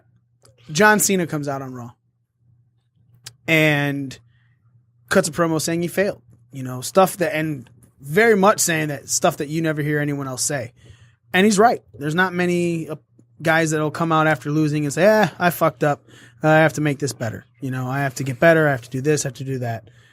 And he basically said that his road to WrestleMania is not defined right now. And he said, just like many other guys in the back, there's 2 people that have their spot at WrestleMania, and that's Asuka and Shinsuke. It's, going back and forth between SmackDown and Raw. And he cuts a promo saying that he's going to go to SmackDown and he's going to try to earn his spot. To which he did go to SmackDown and said, "Hey, I want to be in that fatal 5-way match to make it a fucking 6-match challenge. Yeah, 6-pack challenge." And he said he wanted to earn it. Shane and Daniel come out and say, "Okay, hey, yeah, you beat the champion. You got a spot." Had to do it in the main event. Now, these promos that Cena cut those 2 days, even what he said after Elimination Chamber on Raw Talk. Yeah, did you guys watch that? Yeah. I love Raw Talk and I love Talking Smack because it's not scripted at all. Everything is what you're feeling and saying. It's unfiltered. Yeah. So Cena right now is coming off like a desperate man. Him dropping the, play a WrestleMania challenge right now. Cena versus The Undertaker. Huge pop. To what you say. And then I was told it couldn't happen. The whole fucking crowd. What the hell's the deal with that? That was, that was the greatest part of the promo. I don't know. That was kind of like a little wonky to me. No, he straight trolled the fucking crowd. Well, yeah, that's why he trolled the fuck out of me because I text Mikey told you, and he's like, about what? Like Cena Taker, and I was like, okay, never mind. I said the same thing. Keep watching. I was like, I said the same thing to my girlfriend. I was like, I knew it was gonna be Cena Taker, and then I was like, wait, what? Yeah. What's happening? He got everybody. I guess he got me. Adam, you said you want to go into Cena's character. I love John Cena. I want to let everybody know. I love John Cena. I don't love him. I like Smitty's him. Gonna I absolutely love him. I absolutely love him. Like last year at I think it was Royal Rumble, I ended up picking my wife up and I AA'd her on my buddy's couch. Nice. Like this year for I already WrestleMania, like you more. I ripped my shirt off and I was sitting there like, you can't see me. To my wife, I'm an idiot, right? I love When John he took Cena. 16? Right. Okay. Yeah, I just, so I'm a total boner for John Cena. It's obscene. Obscene. Right. See, I like that. There you go. Mr. Puns. And a t-shirt is born. This That's how it works. Our next pro wrestling t-shirt. what you're seeing out of his character, I think can be utilized if they do what everybody's wanted him to do for Not gonna ever happen. and a day. I don't think it's going to happen either. But if for some reason they do it, because if you look at what happened on SmackDown, right? So him and AJ Styles, they're sitting there wrestling. AJ Styles, John Cena's on the outside, and the ref starts counting John Cena out. AJ Styles stops the ref, like, no, I want to beat him clean in the ring. So he goes out there to go grab him. John Cena picks him up, AAs him through the table, and then climbs back in the ring, and he tells the ref to count. Mm-hmm. So this guy is a guy who's now basically back up against the wall. He's got no place else to go. He's sitting there scratching and clawing, and you're starting to see moves and maneuvers that only a heel would make, and only things that heels do. So if you were ever going to flip him and change him, and he was going to become that heel, which you're probably right, they'll never do it because he's the corporate man. He's what you see on the banner. He's the face that runs the place. Pretty much. Well, he's that guy. Yeah. Now would be the time. And I like seeing this desperate Cena. I went on I'm kind of taking a step back because earlier today when we sat there and we did our show, I sat there and I killed the guy. I crushed him. I bitched about him because I was like, this is annoying. And then I sat there and I stopped and I thought about it a little bit. And I was like, you know what? This is actually some of his best work as far as a character has gone in a long, long time. Like, this is something that you haven't seen him do before. He's always been the guy who's front of the line. He's always the guy who's leading the charge. Right now, he's trying to get into the line. He's not even in line with anything. You know what I'm saying? Mm-hmm. So this is some of the best character work I've seen him do in forever. And I love it. And I think it's great. You know what? I ain't never looked at it like that. Oh, my God. Oh, no. Whoa. Are you starting to say you like Cena now? I've already said I never hated Cena. That's true. I said I hated the concept of those years where he got shoved down our throats.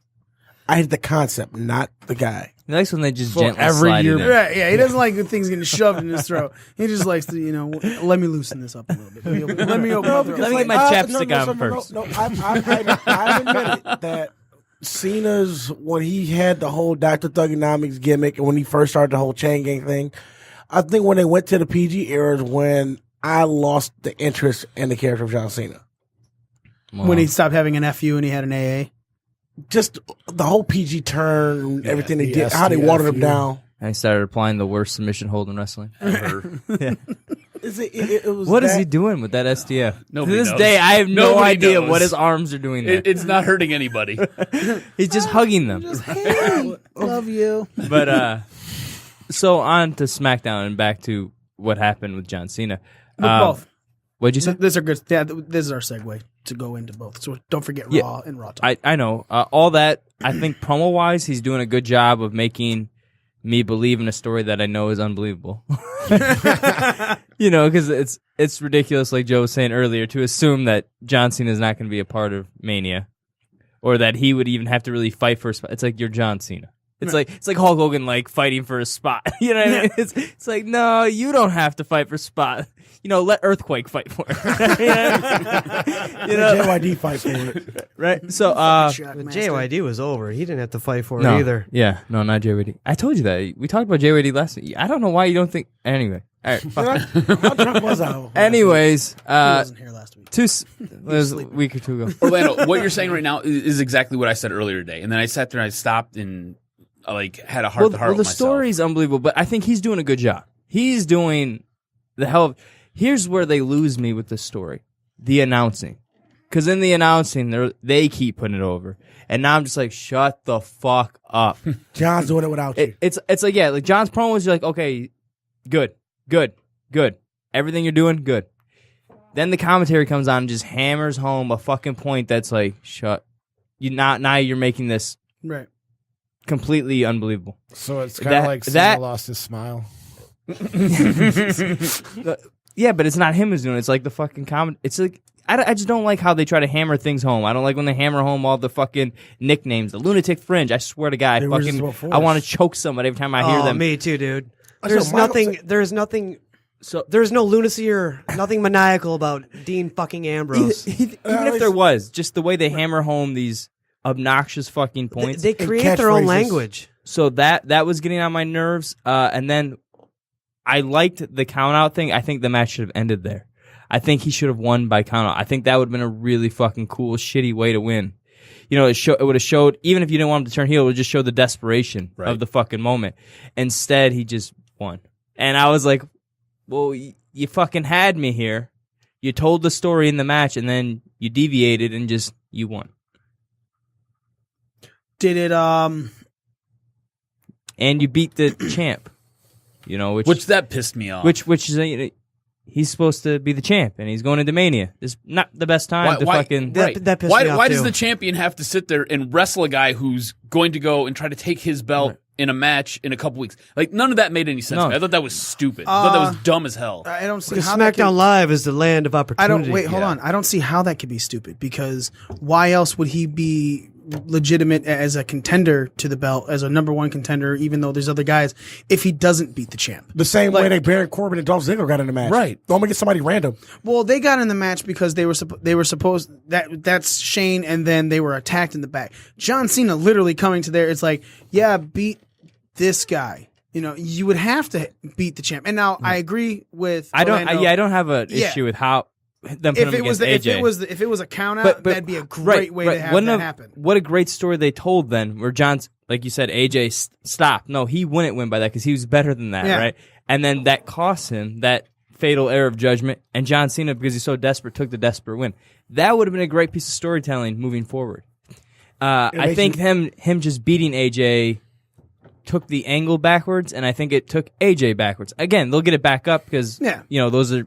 Yeah, because I'm kind of sick of hearing like, oh, well, that loss doesn't hurt AJ. That loss doesn't hurt AJ. Eventually, these fucking losses hurt AJ, dude. You know what they do? Next week, we're going to see a triple threat tag match going. A 6-man tag match? Yeah.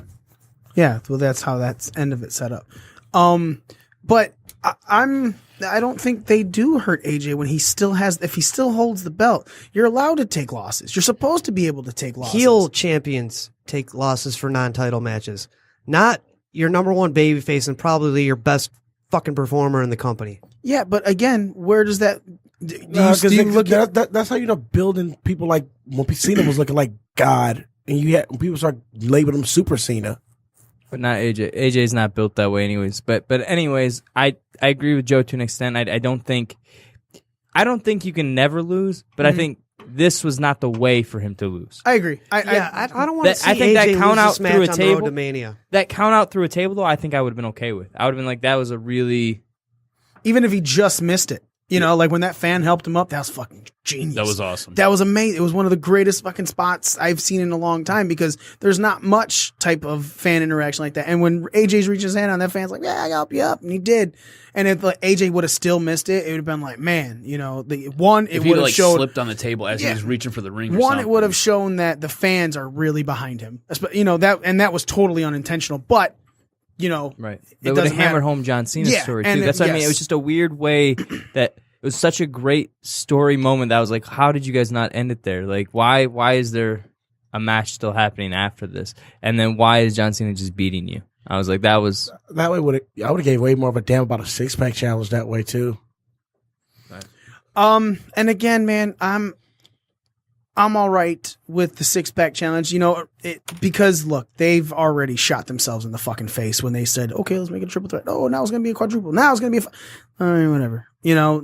What's one more guy? Yeah, this and it is John Cena. It's not like they're throwing in fucking someone who like you know, like, oh, hey, Fandango, all of a sudden be on this fucking title. What? That would, you know, it's Cena. So it helps with the match.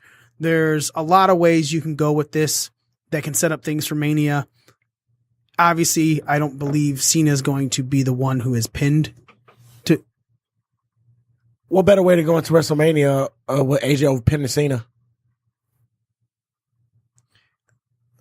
I mean, yeah, it's a good call, but I just still don't believe Cena will be pinned. If there's anyone who's going to be pinned, it might be Corbin again. You know, just because that's depending on what you do with this character. That might make it even more interesting. With the. Sorry, go ahead. No, I was going to say the same thing. I think you were going to say, depending on what they do with this character, that could make it more interesting because now he just lost another shot, and he was the guy who lost. Yeah. He was the one who got pinned. Do you know what I'm saying? That's exactly maybe where that sends him into like delirium, and John Cena is like the most desperate guy ever now. Yeah, that's just another thing like that cuts his road up to Mania. Next thing you know, he's working with Matt Hardy. That could forward that storyline. Building in this now into some of the rumors and stuff. John Cena said he wanted Undertaker, and they said no. Sorry, Taker is not available. We're not going to give this. Did you see the images of Taker working out though? Yeah, Michelle McCool posting, but WWE said he's not going to be available at this WrestleMania. Sorry, could be kayfabe. And I mean, but at the same time, this is like, and this story came out kind of today, and it's the first time anyone's heard that Taker won't be at Mania. And so you're right, it could be kayfabe. But he also said if he can't have, he wanted Joe, who is still injured, who might make it back next month. Did some training together way back in the day. For those who don't know, there was it was like a underground tape that was getting passed around about wrestling schools and like to teach yourself. And it starred Christopher Daniels, Samoa Joe, John Cena, Kazarian. Kazarian, and a few others. And they're getting taught, and they're showing you. And these are the guys showing you how to do the moves and stuff. And this was like before John Cena was anything. Yeah. So they've known each other forever. When Jim Ross was scouting John Cena to bring him over to WWE, Samoa Joe approached Jim Ross, was like, hey, you guys have any interest in me? And he was like, no. Like, what a mistake that was, right? You could have had those two guys? Oh, Jesus Christ. They didn't look at Joe until after his first ROH run. JR passed on AJ back in the day, too. Yeah. JR said that was the biggest mistake he's ever made. Yeah. And at least he owns it, you know? So, yeah, Cena said he wanted maybe Joe or Rey Mysterio. Now, there's many reports that Rey Mysterio was backstage at SmackDown. Yes. CBS Sports reported he was backstage at SmackDown and maybe negotiating the deal right now. Thanks. So, as I was saying, with Rey Mysterio being backstage and Cena possibly looking like he's going to lose, at Fastlane, that sets up for maybe him doing an open call out to somebody.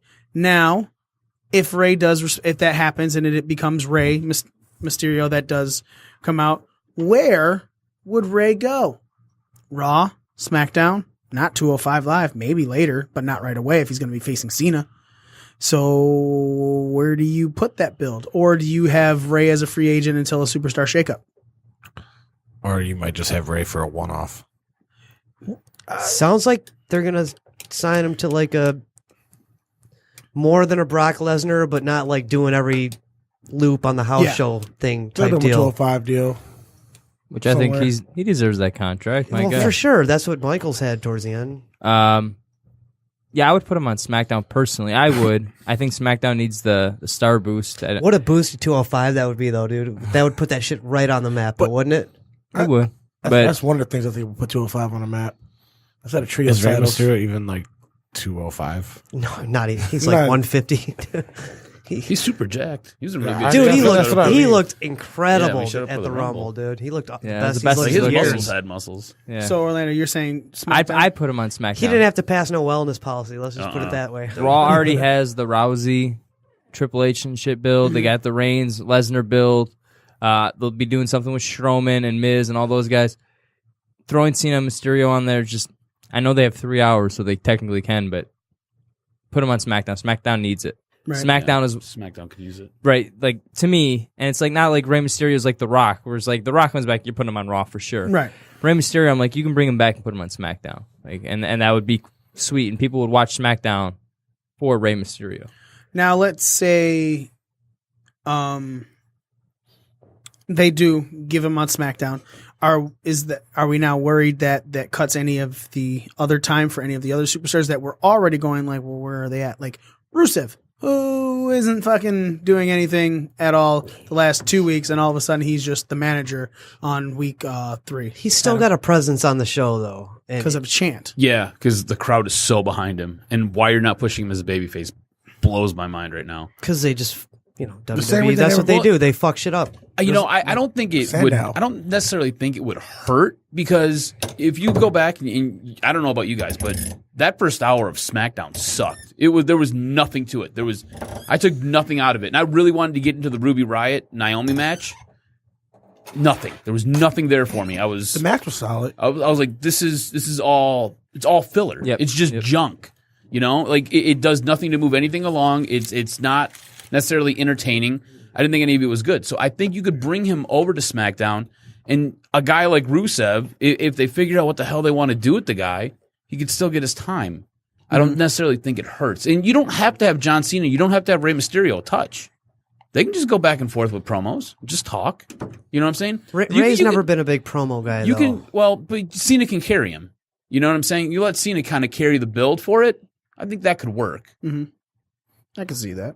It's like we said with the Miz, Finn, and Seth, where Cena can carry the program promo wise. Yes, I said it. Don't look at me that way.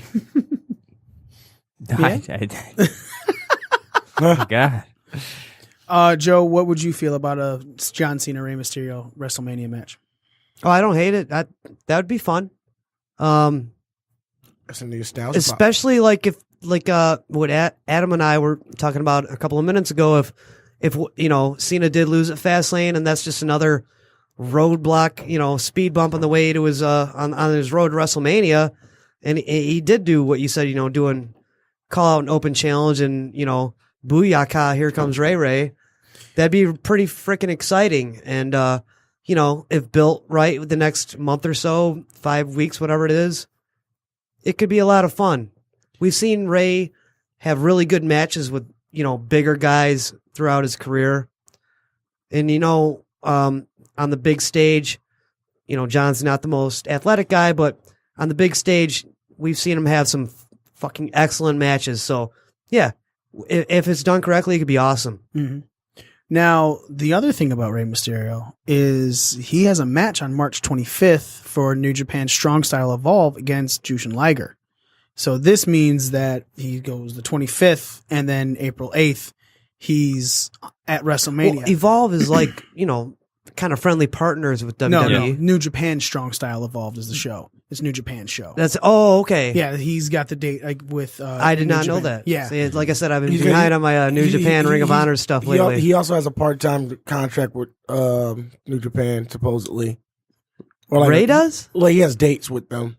Man, I'm out of the loop on that stuff lately. So if that's the case, then do we see him on WWE television before that appearance? You'll probably have to see him at least probably the week before. When is that date? I'll say possibly not, because they didn't say anything about the Hardys. They try to keep it secret.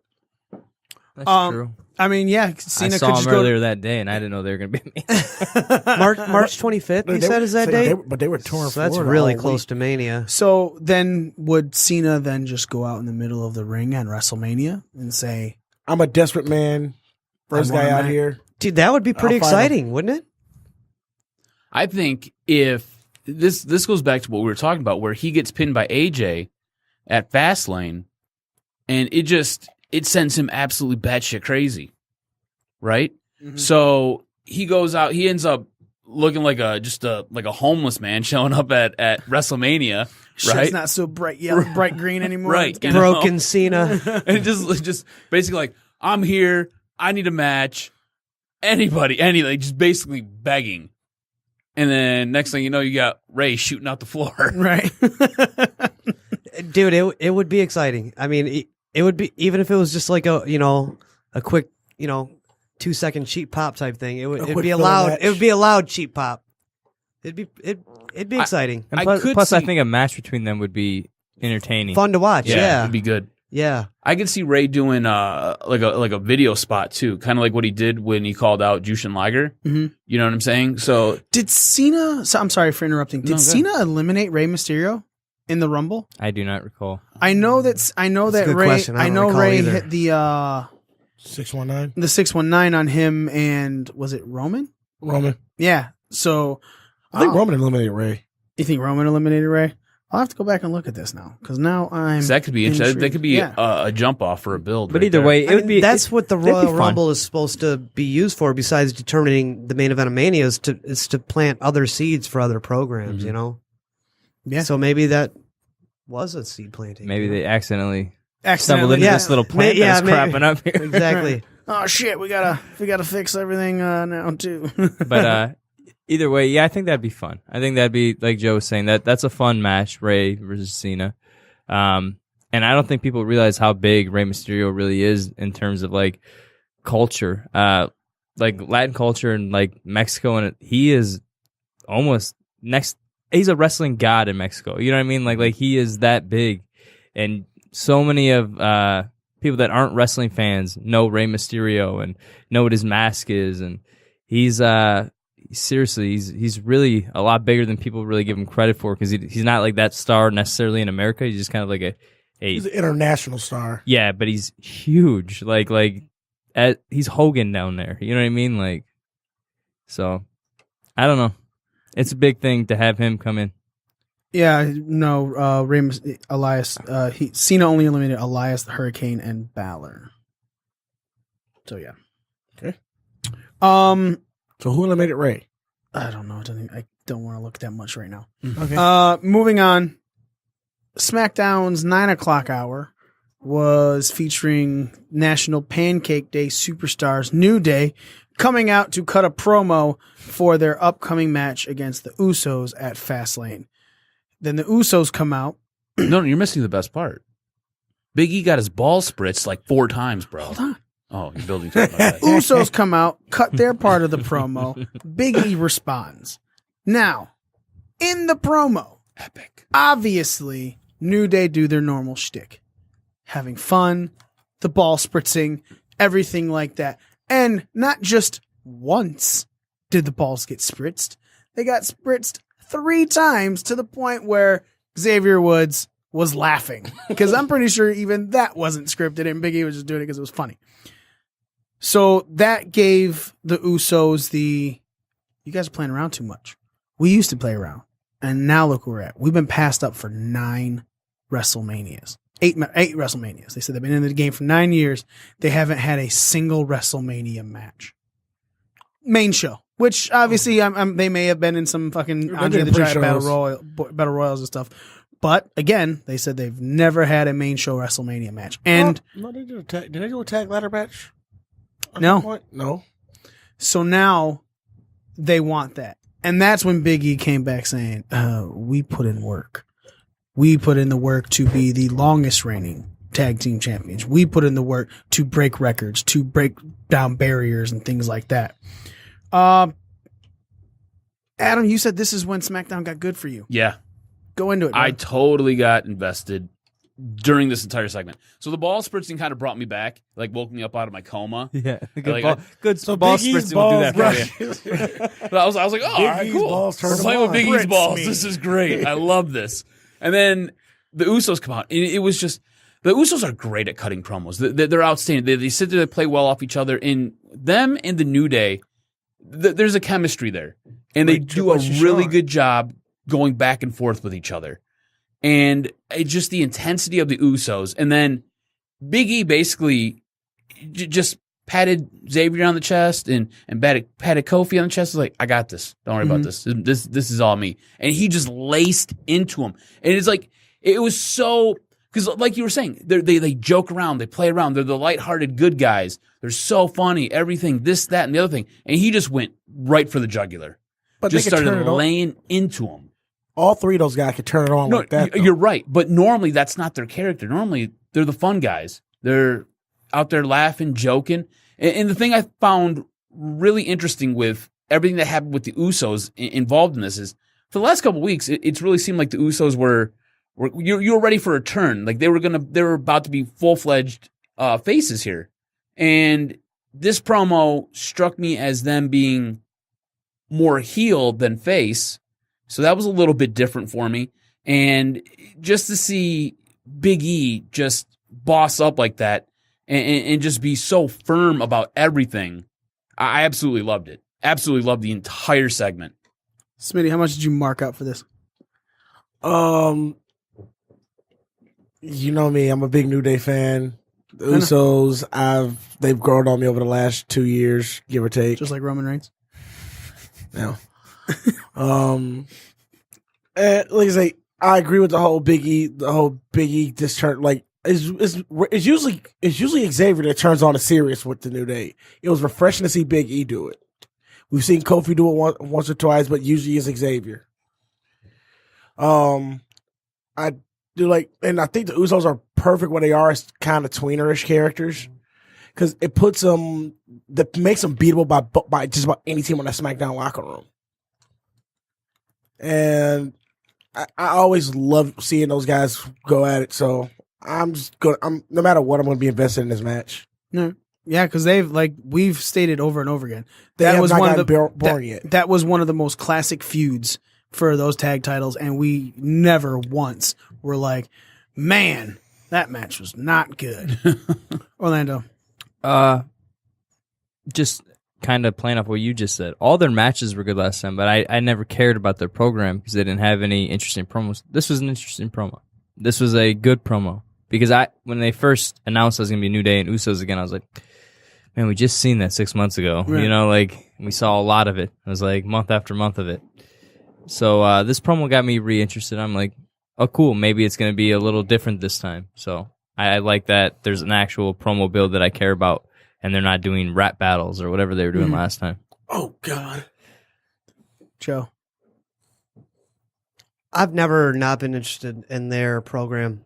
They're the two top teams to me in the company, let alone SmackDown. So, and yeah, for Big E to kind of take the reins on this one, it was a nice change of pace. And like I said, I was never really soured on the program in the first place because I don't really have that short attention span thing going. Like I like long programs. I like Sammy and Kevin, you know, can feud and be frank on and off for an entire career. You know, like that's old like Steamboat Flair. You know, like Steamboat Savage, Savage Hogan. Like Dusty Flair. Yeah, like these feuds that just, go on and off forever and ever. I like that. So I like this. I'm good with it. So would you put Cena Orton in that kind of debate? No. It's just because it was just never captivating. That was always Vince's pet projects. Yeah, it was force down your throat guy and versus Blandy Boredom, the other force down your throat guy. So what about Shawn and Triple H? Well, what the hell are we talking about anymore? Like great long running feuds. Yeah, but we're not talking about that right now. You just started your own topic. Yeah. So there was like a podcast going on, and then they had their own podcast. That's what a tag team. I was on topic. Just to be clear. This is what we're the tag What team. about The Undertaker and Kane? yeah, well, that's I got pulled off topic. I was sticking What with about topic. Ahmed Johnson and Farouk? It's still my last day of Black History Month, asshole. whatever. Oh my god. I like what Orlando was saying, as in this put an interest on it, and I agree. I was the same way. I was like, it's gonna be a good match. It's just gonna be some of the same old, same old. The Usos not being at WrestleMania changes everything about this feud. I didn't even realize that until Yeah. So with them saying that, you all of a sudden are going, oh man, the Usos are more desperate this time. It's no longer, hey, let's go out and just fucking tear the goddamn house down, because they're gonna do that. But now the Usos have to win. There's a reason, a fight, a fire behind them in this match. So that changes a lot of the dynamic of these teams and what the match could be, on top of the fact puts something new on a new spin on a feud that has been going, that has switched around, because, it has to an extent kind of gotten old. And I say kind of to the point where it's not, I don't want to say, man, this is going to suck. I'm so sick of this. Because I was never sick of it. Still not sick of it. Wasn't sick of it even before that promo, because of how good the matches have been, But now you're like, oh shit, And when they get you with that, oh shit, and you sit there and you get on the edge of your seat because you want to see something, these people are fucking cheering the Usos now, And like Adam was saying, they seem like this might kind of take them heel. I think it did the opposite. I think it may have made him more of the fan favorite, because now the fucking fans want the Usos to be a part of WrestleMania. They're gonna be, fuck yeah, you guys, you deserve it, because of everything they have done over the last year to switch and become different. That now that may have done a turn. And again, not so much a turn, because they're still going to be in the middle and at fucking, at WrestleMania, whatever happens. But for this match in itself, that probably got the fans way more invested, because they are behind the Usos not being pushed to the side again. I think it's a really interesting point that you make right there. Because you could see the New Day, and the New Day, didn't they originally start as a heel group, right? Yeah. Preachers. So you could see them maybe slipping back a little bit into that, while the Usos maybe go more face. So I think it's a really cool dynamic. And they could, leading up to WrestleMania, they could just go back and forth with it and just kind of string everybody along. Like, whoa, who's the good guy? No, they're going to put the Bludgeon Brothers in Mania. They're going to pull the trigger on what's them. going on with them? Like, they come out to the ring and everybody just kind of like disperses quietly. Like, because they had the hammers. Because they had the hammers. Right. Well, it's the only reason everyone left. I get Otherwise, it, they but would like, stayed. so what's going ever- on with them though? You ever played Smash Brothers? You get that Right, hammer. right. You better run. We don't care about the theme song. I love it. Okay. That's something I love. The hammer thing from Super Smash Brothers. Shut up. Now, moving on to something that we kind of brought into a little bit earlier. Rusev. Explosion of Rusev Day chants from the beginning of the fucking show to the end of the fucking show. Aiden English got a match. Rusev was out there. Rusev had a little part in it, getting a little hit on Shinsuke, which might lead to him versus Shinsuke next week, or even at fucking Fastlane.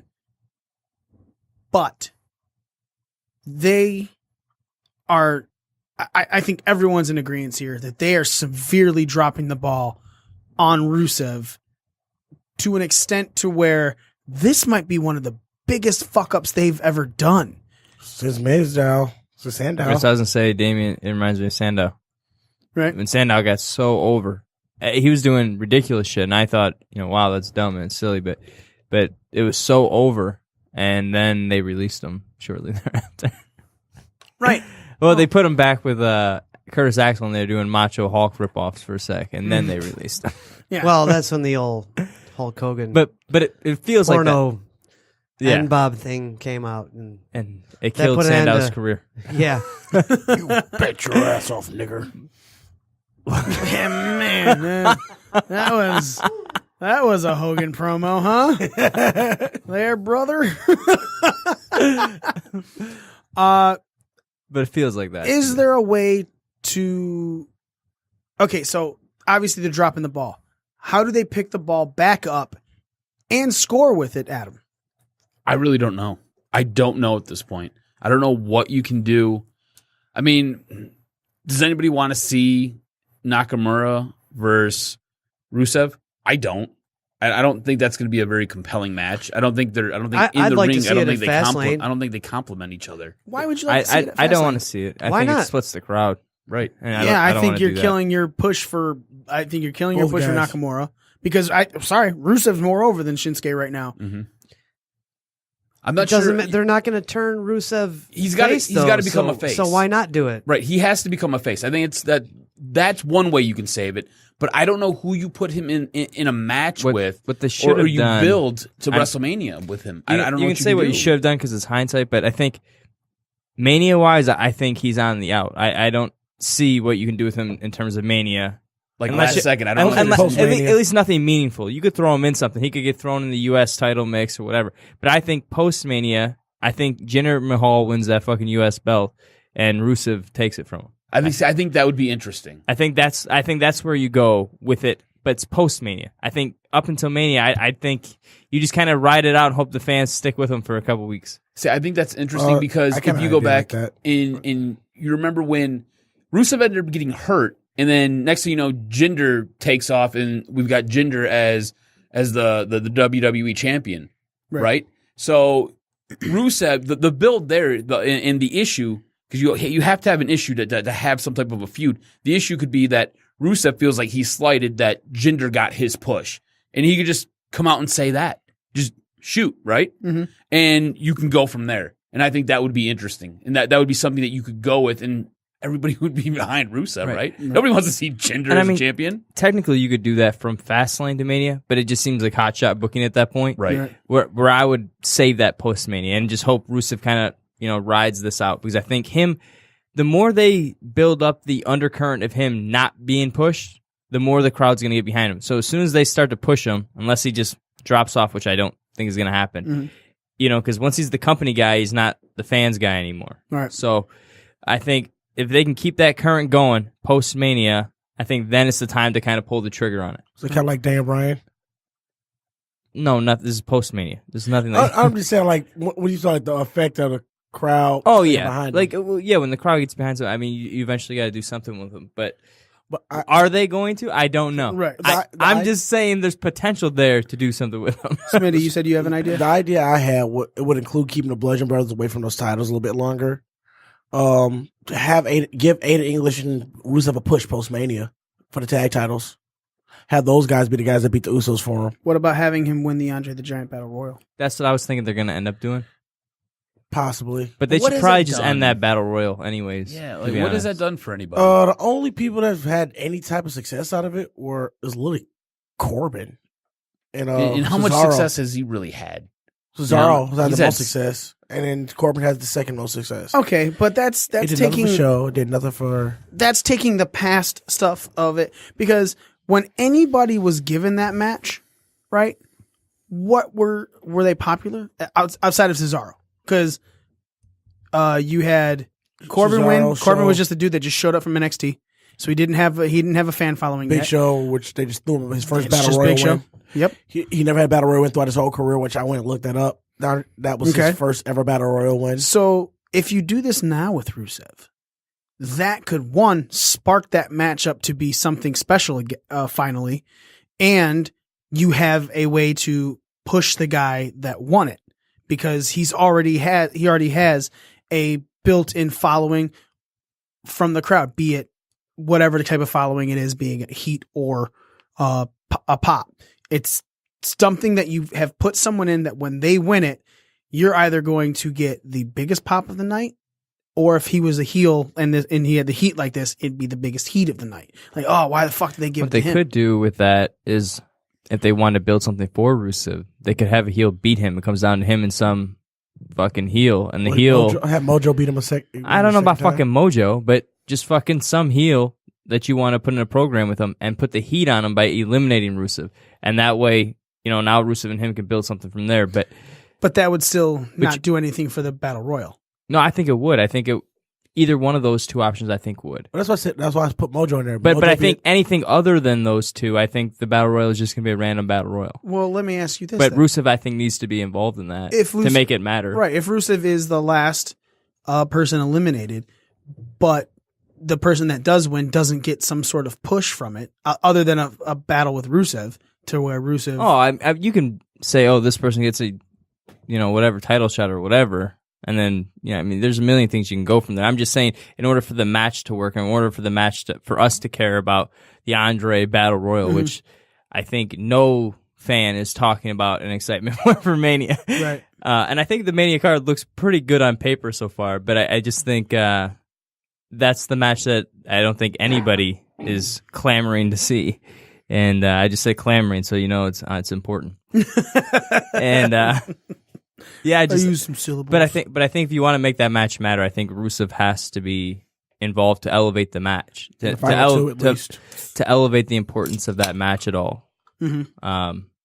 Going forward, and I think he has to be involved in the finish, whether he wins that or he's the runner-up. I think he needs to be involved there to make that match matter. Otherwise, like if they want it to be what it is, just a random battle royal, then that's what it'll be. But if you want people to care about it, I think that's the only way you can.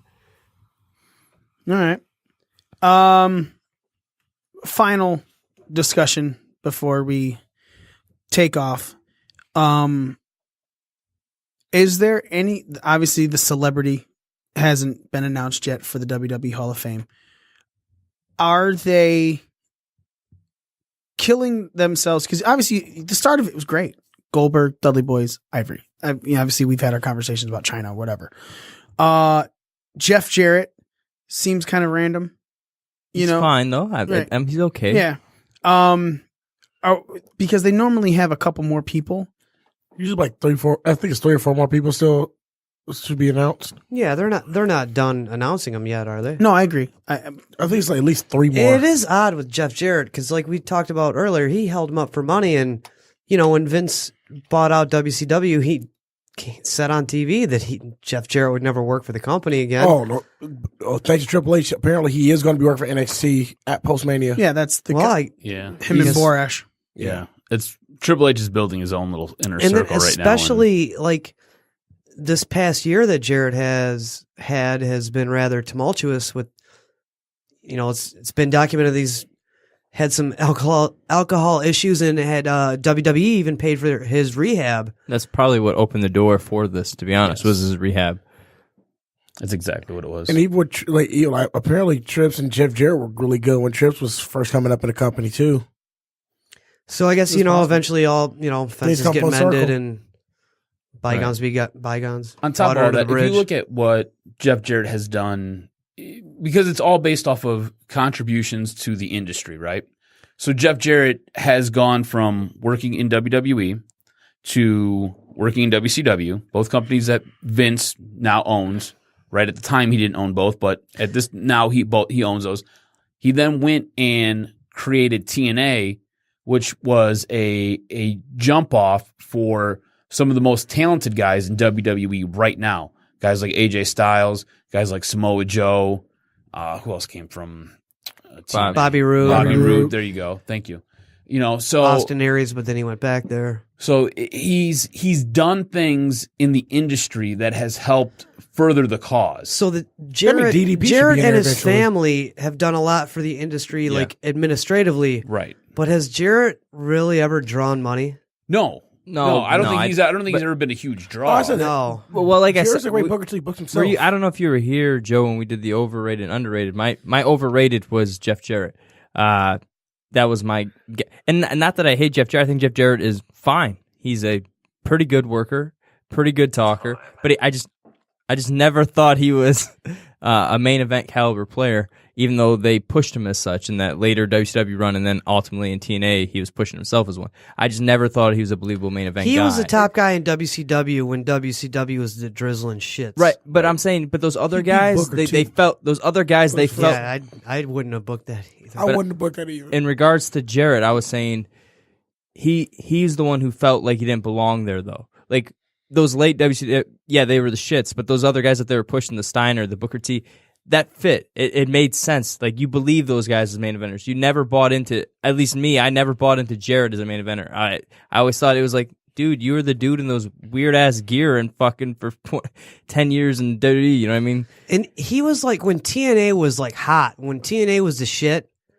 he was like the tolerable part of TNA. He was not the cool part. No. It's like, okay, we got like AJ and Joe Right, the X and the X Division and all this cool shit, and LAX and Homicide. Right, even Abyss was cool at the time. And Abyss is cool as fuck. It's like, oh yeah, Jarrett's a champ, but we got all this other stuff, you know? Like, you know what the best that's part how about, it was. The best part with Jarrett was champ is the fact that we got to see Christian go over for the first time as a world champion.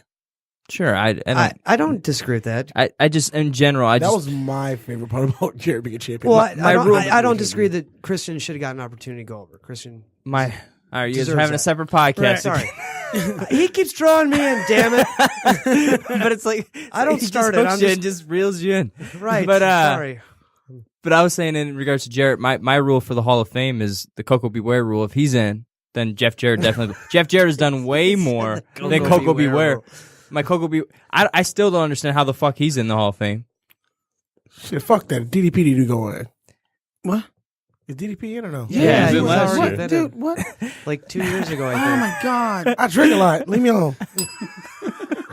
Idiot. So who else? Obviously, these are supreme undercard people, but is there anybody that, off the top of your head, that you want to be in this year? We'll start with Adam. I got a million.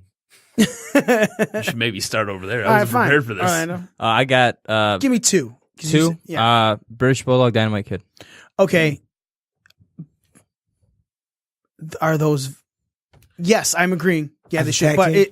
isn't it their estates holding them back? The estate's on Davey Boy.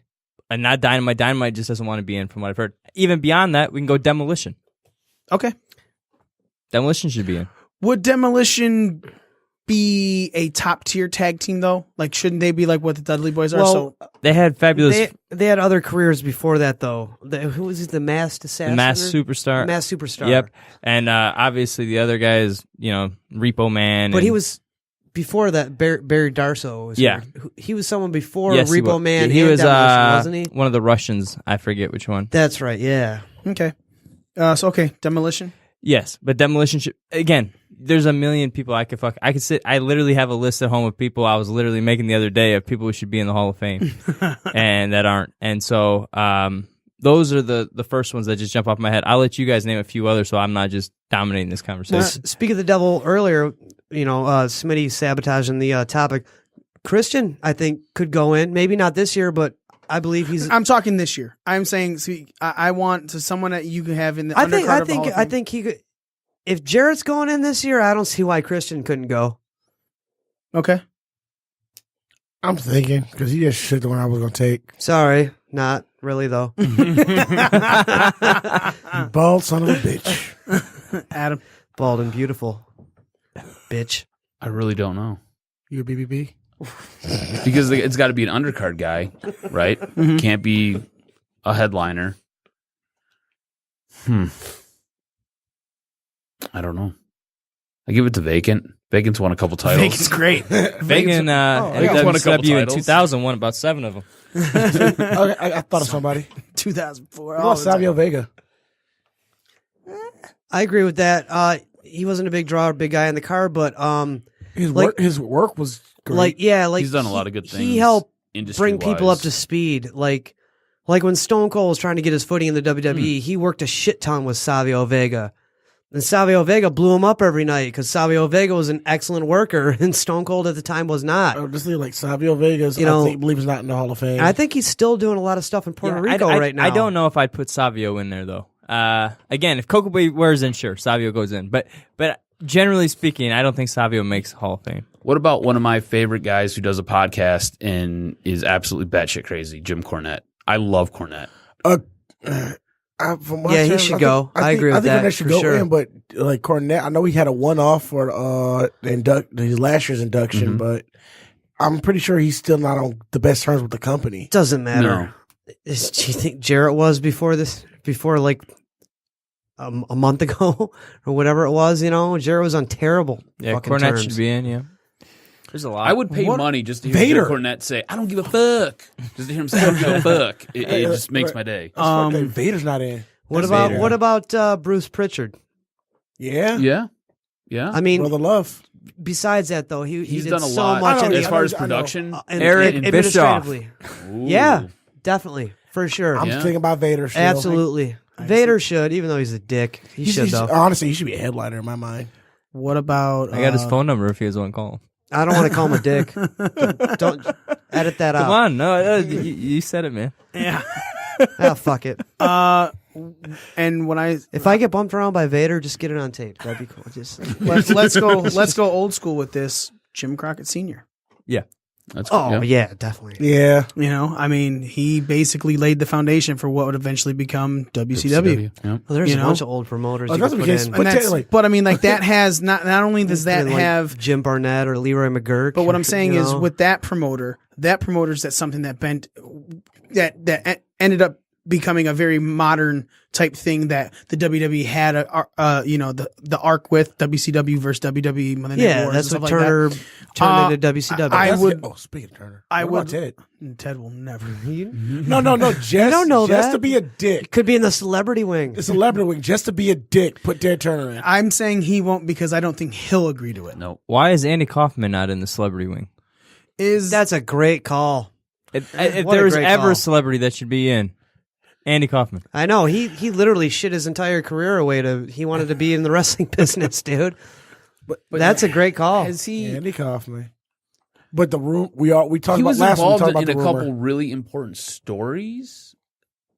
But as far as but Drew Carey's in, so We're talking. Never mind. And he thought I had. Never mind. We're talking celebrity wing here. Yeah. I'm not. Schwarzenegger's Out of all these people, for all these celebrity wings that they fucking do, which is just a cheap pop to have a celebrity there to make them seem like we're relevant. And cool Yeah, in more pop mainstream. culture. I think Kaufman is like, how the fuck is he not in that? He is the celebrity wing. He should be like the headline of that wing. When I looked at the celebrity wing, I'm like, there's only two people I think deserve it: Tyson and Pete Rose.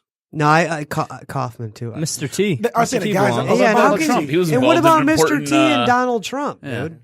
He was involved in an important storyline. Fuck Trump. Yeah, you say that now, but like the WrestleManias and the thing at 23, and I was never a fan of Trump. Your head looks like it wants to it explode. doesn't matter if you were a fan or not. He did a bunch of stuff with them. Don't make that political. I He did a understand. bunch of I stuff with understand. them. No, I'm it was not. I before the understand. political thing.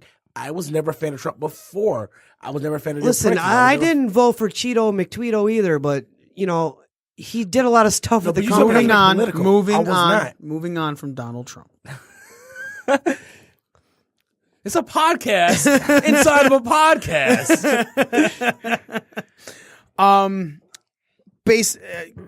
Orlando, give me one more name. Oh shit! Now I am on the spot. Well, besides the ones that we've already said, I still think China needs to go in. I think this year. I'm talking. Who do you think is likely for this year? Well, likely they're gonna pick some random people. I think they need some older school cats. I know they've been trying to push the '90s lately, but I definitely think you got to get a hold of somebody from the '80s or maybe the early '90s. If you're gonna say Savio Vega, why not Tatanka? I think he was more of a memorable, bigger part of the company. Yeah. And he had even a later run in 03 or whatever when they brought him back. Would you put man, all of a sudden his name just slipped out of the commentator for Japan used to be in Kaintai. Funaki, yeah. No, but what about Taka? I love Taka, but I don't think he makes it either. Taka was your first light heavyweight champion. Why not Great Muta or somebody like that though? That would be awesome. Well, I said Muta last week. Muta, Giant Baba, they could put a lot of fucking people in because there. I mean they put in Tatsumi Fujinami, so why couldn't they put in Muta and Baba? Right. You know, was when I put in Mil Masa, like I even said like Mil Mascaras. Yeah, Mil Mascaras. Like he's like the Mexico equivalent of Great Muta, pretty much. Yeah, nice call. Yeah, man. Nice call. Yeah, so there's a lot that you could put in. I'll wait and see because I really don't know. And I think what they need to start doing too is I think referees are being forgotten. I think a referee needs to go in. I think Earl Hebner needs to be in the Hall of Fame. We talked about that last week. He's like sold some I know T-shirts or something. I know. Damn right I did it. But he didn't sell $300,000 worth of them. Is that what happened though? Yes. What happened there? He started running a store where he was selling like all these WWE shirts that he wasn't supposed to sell, and he was making a bunch of money off of it. So they fired him. Ladies and gentlemen, that's going to be it for us tonight on Breaking Down the Ring. We've had a blast this evening discussing the WWE Elimination Chamber, the Raw and SmackDown, and of course a little bit of rumors as well as some of the Hall of Fame inductions that we would like to see. Want to say thank you so much to Adam the Jock from Doc and Jock and Detroit Sports Podcast. Push your shit, brother. Thanks, man. Hey, I really appreciate it, guys. Thanks for the time. Thanks for having me on. You can follow me on Twitter at Adam RSTROZ. Follow Detroit Sports Podcast at Detroit Podcast on Twitter. Check us out on Facebook, Detroit Sports Podcast. Check out the Doc and Jock Show if you like Detroit sports. That drops every Thursday at www.detroitsports.com. And check out our wrestling podcast that drops every Friday. Do you guys have a name for your wrestling podcast yet? Doc and Jock's Wrestling Podcast. Right. Super original. Super original. It's pretty good. Yeah. That's what it is. Make sure you guys check them out for sure. Thank you so much for listening to us, guys. We really appreciate it. Obviously, this show is all pushed because you guys listen and we like you. Make sure you're following us on all of our social media, Facebook, Twitter, Instagram, Snapchat, all that fun stuff. BDR Cast, all you got to do is type that in at BDRCAST, and you can get us on all of our social medias. Make sure you check us out, ProWrestlingTees.com/BDRcast. We got a brand new shirt up commemorating the March 26, 1996 hockey game between the Detroit Red Wings and the Colorado Avalanche. That's the Detroit 326. Detroit 326 says we just whipped your ass and left your blood all over the goddamn ice. Make sure you go check that out as well as more. Thank you so much again, Adam, for coming in. Appreciate it. We are your ring crew. Armbar Joe, back.